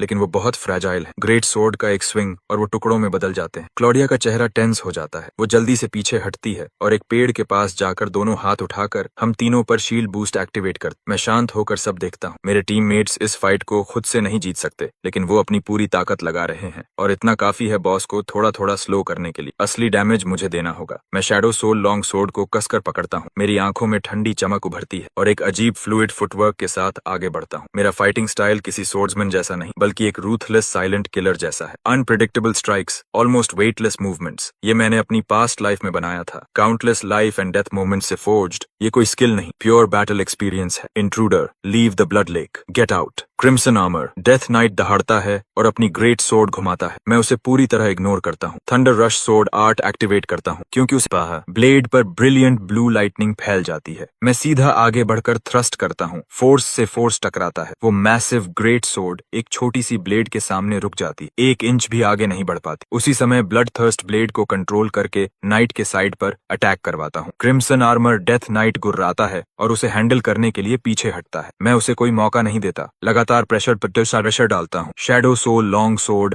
लगातार स्लैश करती है, जबकि ब्लड थर्स्ट ब्लेड ऊपर से सपोर्ट देती है। हमला तूफान की तरह बरसता है। Shadow soul long sword shadow damage देती, जिसे बॉस की डिफेंस रोक नहीं पाती। ब्लेड गोस्ट की तरह अंदर घुसती है और सीधे उसके शैडो में डैमेज करती है। क्रिम्सन आर्मर डेथ नाइट पीछे हटने लगता है, स्टेप बाय स्टेप। हमारे पास मौका है। राइली की आंखें चमक उठती हैं। वो एक और स्केलेटन समन करती है और उसे बॉस के पीछे से अटैक करने भेजती है। ज़ेन की आंखें किलिंग इंटेंट से तेज हो जाती हैं। वो बो खींचता है, स्किल सील एरो एक्टिवेट करता है। एक मैसिव मर्क्यूरी जैसी प्रोजेक्टाइल निकलती है और सीधा बॉस की आंख में घुस जाती है। बॉस के स्किल्स पूरी तरह सील हो जाते हैं, कुछ समय के लिए लॉक हो जाते हैं। राइली का स्केलेटन पीछे से मौका पकड़ता है, अपनी एंशिएंट ब्लेड से लगातार वार करता है। हर हिट बॉस के भारी शरीर को हिला देता है। बॉस गुस्से में घूमता है और स्केलेटन को तोड़ देता है, लेकिन तब तक उसकी ताकत कम हो चुकी होती है। क्रिम्सन आर्मर डेथ नाइट दर्द से चिल्लाता है और पीछे लड़खड़ाता है। हाँ, ऐसे ही चलते रहो तो हम जीत सकते हैं। ज़ेन की आंखें चमक उठती हैं। वो लगातार एरोस चलाता रहता है, एक के बाद एक बॉस की तरफ जाते हुए। लेकिन मैं उतना ऑप्टिमिस्टिक नहीं हूँ। मेरे दिमाग में एक शैडो बनी रहती है। इस बॉस के पास अब्सर्ड अमाउंट का HP है। मैं बस सरफेस को ही स्क्रैच कर रहा हूँ। अभी तक हमने मुश्किल से 10% ही कम किया है। ज़ेन का स्केल सील एरो काम कर रहा है, लेकिन उसे चेन नहीं किया जा सकता। जैसे ही उसका इफेक्ट खत्म होगा, बॉस बुरी तरह फ्यूरियस हो जाएगा, और वैसा ही होता है। सील टूटता है और क्रिम्सन आर्मर डेथ नाइट गुस्से से कांप उठता है। वो अपनी ग्रेट सोर्ड घुमाता है और एक स्किल एक्टिवेट करता है। ब्लेड से एक डेवास्टेटिंग शॉक वेव निकलती है। वो फोर्स मुझे जमीन से उड़ा देती है और मैं हवा में जा गिरता हूँ। मेरे नीचे की जमीन फट जाती है, जड़ से उखड़ जाती। मैं हवा में खुद को संभालता हूँ, जोर से लैंड करता हूँ, फिर तुरंत फोकस करके thunder rush sword art activate करता हूँ। मैं वापस चार्ज करता हूँ और अपनी पूरी ताकत से अटैक करता हूँ। मेरी सोर्ड वर्क अपनी लिमिट तक फ्लूइड हो जाती है। सेट बोनस बार बार ट्रिगर होता है। Jet black shadow unexpected strikes के साथ वार करता है। जितना तेजी से मैं स्विंग करता हूँ, उतना ही शैडो स्ट्राइक ट्रिगर होने का चांस बढ़ता है। मुझे लगातार अटैक करना होगा। ऑफेंस ही यहाँ मेरी डिफेंस है, और तेज और ब्रूटल, जैसे हवा और बिजली एक साथ मिल गई हूँ। तभी उसी फ्लो में कुछ क्लिक करता है। मेरे दिमाग में एक नई सोर्ड टेक्निक बनती है। New skill unlocked. Rain storm, blade storm, silver mid grade. Blade force बारिश की तरह बरसने लगती है। कम समय में काउंटलेस स्ट्राइक्स लॉन्च होते हैं। शीर स्पीड से जीतने वाली टेक्निक। मेरा असॉल्ट और इंटेंस हो जाता है। शैडो ड्यूलिस्ट सेट इफेक्ट तेजी से ट्रिगर होते हैं और बॉस का एचपी आखिर तेजी से गिरने लगता है। कुछ ही मिनटों में वो 60% से नीचे आ जाता है। तभी क्रिम्सन आर्मर डेथ नाइट जोर से दहाड़ता है। एक मैसिव शॉक वेव फैलती है और मुझे पीछे उड़ा देती है। उसकी आंखें चमकती हैं, चेहरा रेज और ब्लड लस्ट से विकृत हो जाता है और उसकी स्पीड और स्ट्रेंथ दोनों क्लियरली बढ़ जाती हैं। मैं पीछे फेंका जाता हूँ, खून खांसते हुए। फेज 2 ऑलरेडी, लेकिन मेरे होंठों पर एक वाइल्ड स्माइल आ जाती है। फेज 2 एक्चुअली गुड न्यूज है। इसका मतलब बॉस सच में एनरेज्ड हो चुका है। Crimson armoured death night बजर्क fury में चार्ज करता है और अपना सबसे खतरनाक स्किल एक्टिवेट करता है, अर्थ ब्रेकर क्लीव पतित। उसकी wide blood red great sword उसके सिर के ऊपर उठती है। ब्लेड लाल रोशनी से जल रही होती है। उसकी पावर साफ दिखाई दे रही है। मैं फोकस करता हूँ और ब्लड थर्स्ट ब्लेड को इंटरसेप्ट करने भेजता हूँ, लेकिन कांटेक्ट होते ही वो दूर उछाल दी जाती है। अटैक एक ब्लड रेड बीम बनकर सीधा मेरी तरफ आता है। मैं आगे बढ़ता हूँ, उसे हेड ऑन लेने के लिए, ड्रॉ फ्लैश यूज करने की तैयारी में। जब वो अर्थ ब्रेकर क्लीव एग्जीक्यूट करता है, उसके आर्मर के जॉइंट्स खुल जाते हैं और अंदर का फ्लैश दिखने लगता है। मुझे उसी गैप पर हिट करना होगा और पूरी ताकत से। मेरा शरीर हवा में एक स्ट्रीक ऑफ लाइट बन जाता है। Draw and flash, full power, और सीधा उसके आर्मर प्लेट्स के बीच वाले गैप पर लगता है। बॉस का एचपी एक ही पल में आधे से ज्यादा गिर जाता है और मुझे 0 डैमेज मिलता है, क्योंकि उसी मोमेंट में फैंटम स्टेप एक्टिवेट करके उसकी ब्लेड के आर पार निकल जाता हूँ। क्रिम्सन आर्मर डेथ नाइट गुस्से से कांप उठता है। उसके हाथ की ग्रेट सोर्ड ट्रांसफॉर्म होकर एक मैसिव हैमर बन जाती है और वो अपना फाइनल असॉल्ट लॉन्च करता है। उसके पीछे क्रिम्सन लेक का पानी उठता है और ब्लेड शेप्स में कंडेंस होकर उसके हैमर के साथ घूमने लगता है। ये बॉस का स्ट्रॉन्गेस्ट स्किल है, रोरिंग वाटर्स। दर्जनों ब्लड वाटर ब्लेड्स एक साथ कन्वर्ज होकर लॉन्च होते हैं। मेरा चेहरा सख्त हो जाता है। मैं rain storm blade storm activate करता हूँ। ये मेरा सबसे फास्ट अटैक स्किल है। Shadow soul long sword dark slashes की एक फ्लरी बन जाती है, जबकि ब्लड थर्स्ट ब्लेड मेरे पास हॉवर करती है इनकमिंग ब्लेड्स को इंटरसेप्ट करने के लिए, लेकिन उनकी संख्या बहुत ज्यादा है। मुझ पर प्रेशर बढ़ने लगता है। Damn it! मैं दांत भींचकर ग्राउल करता हूँ। फैंटम स्टेप फिर से एक्टिवेट करने के लिए तैयार, ताकि जबरदस्ती रास्ता बना सकूं, लेकिन उसका एनर्जी कॉस्ट बहुत ब्रूटल होगा। किसी भी एक फाइट में मैं फैंटम स्टेप सिर्फ 2 बार यूज कर सकता हूँ। अगर अभी यूज कर लिया तो मेरी एनर्जी पूरी तरह खत्म हो जाएगी और बाकी फाइट बहुत पेनफुल हो जाएगी। तभी एरोज की एक वॉली हवा को चीरती हुई आती है। जेन के शॉट्स पावरफुल और प्रिसाइज काफी ब्लड वाटर ब्लेड्स को तोड़ देते हैं। मुझ पर दबाव कम हो जाता है। मैं राहत की सांस लेता हूँ। अब मैं अपनी प्रेशियस एनर्जी फाइनल ब्लो के लिए बचा सकता हूँ। मैं rain storm blade storm swing करता हूँ और आगे सर्च करता हूँ। मेरी ब्लेड पर लाइटनिंग क्रैकल कर रही है। हवा में उड़ती ब्लड थर्स्ट ब्लेड मेरे दूसरे हाथ में आ जाती। मेरी आंखों में किलिंग इंटेंट बहने लगता है। अब कोई रोक टोक नहीं। Left hand blood thirst blade पर thunder rush sword art activate. Right hand shadow soul long sword पर draw and flash activate. 2 silver mid grade sword arts एक साथ एक्टिवेट होते हैं। एक डेफनिंग सोर्ड क्राई पूरे एरिया में गूंज उठती है। मेरा शरीर ब्रिलियंट लाइटनिंग की एक स्ट्रीक बन जाता है। ब्लेड लाइट फ्लैश करती है और दोनों सोर्ड सीधे क्रिम्सन आर्मर डेथ नाइट के स्कल पर गिरती हैं। वो दोनों घुटनों पर गिर जाता है। उसकी आंखों की रोशनी बुझ जाती है। डार्क येलो ब्लड बहता है और पीछे क्रिम्सन लेक में मिल जाता है। अगले ही पल हर प्लेयर के दिमाग में एक आवाज गूंजती है, announcement, hidden boss defeated. A sword sovereign player has slain the hidden boss.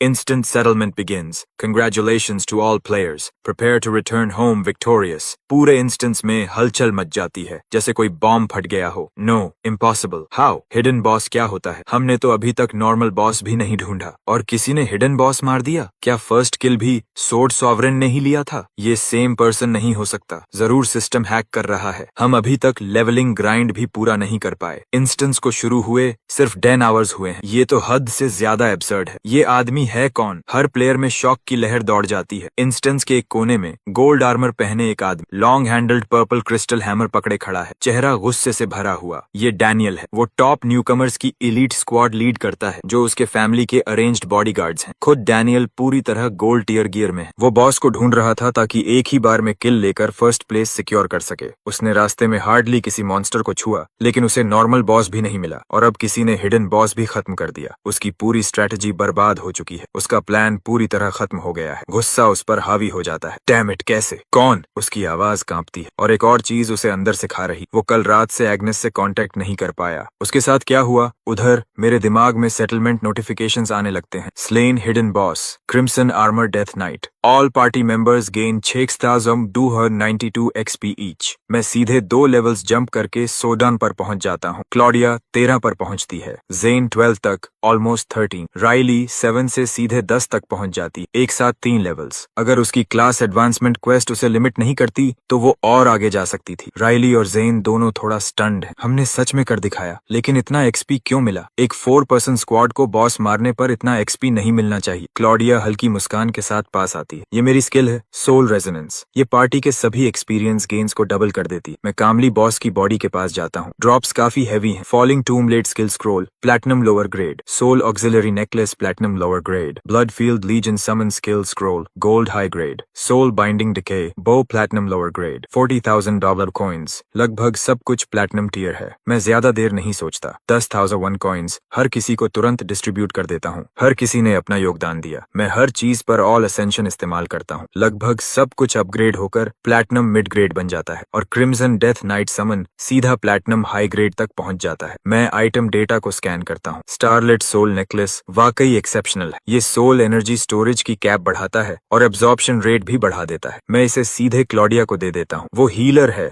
जो लगातार सोल एनर्जी खर्च करती रहती है। इससे ज्यादा फायदा किसी और को नहीं हो सकता। अगला क्रिम्सन डेथ नाइट समन राइली को जाता है। सिर्फ उसकी क्लास ही इसे इस्तेमाल कर सकती है और वंस लर्नड वो एक क्रिम्सन आर्मर्ड किंग नाइट को समन कर सकती है। सोल बाइंडिंग डिके बो जेन को जाता है। उसकी आंखें हल्का कांपती हैं, एक इमोशन की झलक जब वो इसे लेता है और संभाल कर रख देता है। धन्यवाद, वो कहता है और वो सच में दिल से कहता है। धन्यवाद क्रेस्ट, आज से तुम मेरे कॉमरेड हो। वो अच्छी तरह जानता है कि ये लड़ाई मैंने कैरी की है। उसने मुश्किल से कोई असली डैमेज दिया और फिर भी मैं उसे ऐसा वेपन दे रहा हूँ। ये उम्मीद से कहीं ज्यादा है। मैं बस सिर हिलाता हूँ और कुछ नहीं कहता। अब मैं अपने ड्रॉप की तरफ मुड़ता हूँ। Falling tomb blade platinum mid grade, ऊपर से एक विशाल पत्थर की तलवार समन करता है जो गिरकर मैसिव डैमेज देती। मैं स्क्रोल को क्रश करता हूँ स्किल सीखने के लिए, फिर अपना हाथ उठाता हूँ और आसमान से एक विशाल जेट ब्लैक स्टोन सोर्ड गिरती है जैसे कोई महान टूम स्टोन। वो जमीन में गहराई तक धंस जाती। उसकी सरफेस पर एंशिएंट कार्विंग्स बनी हुई। उसका वेट ही किसी मॉन्स्टर को चकनाचूर करने के लिए काफी है। अगर हिडन बॉस अभी जिंदा होता तो ये पहले ही वॉर में उसका आर्मर तोड़ देती। मेरा मूड ऊपर उठता है। ये मेरी पहली platinum tier active damage skill है। हर किसी का शरीर फ्लिकर और ब्लर होने लगता है। Instant settlement complete, departure imminent. Crest, अगली इंस्टेंस के लिए मुझे कॉल करना, जेन कहता है सेटल होते हुए। बाव वापस क्रॉस होता है। हे क्रेस्ट, मेरी जान बचाने के लिए धन्यवाद। हम जल्द ही फिर मिलेंगे। क्लॉडिया एक ब्राइट हंसी के साथ हाथ हिलाती है और उसकी फिगर फेड हो जाती है। राइली आगे बढ़ती है, बालों की एक लट हटाती है और मुझे एक शांत मुस्कान देती, फिर वो भी गायब हो जाती है। मैं अपनी ही एक वॉइड स्पेस में खिंच जाता हूँ। एंडलेस लिस्ट्स खुलती चली जाती हैं। स्कोर्स तेजी से कैलकुलेट हो रहे हैं। मेरा टोटल बढ़ता जा रहा है। स्कारलेट रॉक कैवर्न का no damage clear, speed run bonus, instance का first kill, perfect challenge bonus, final rating, S rank, title मिला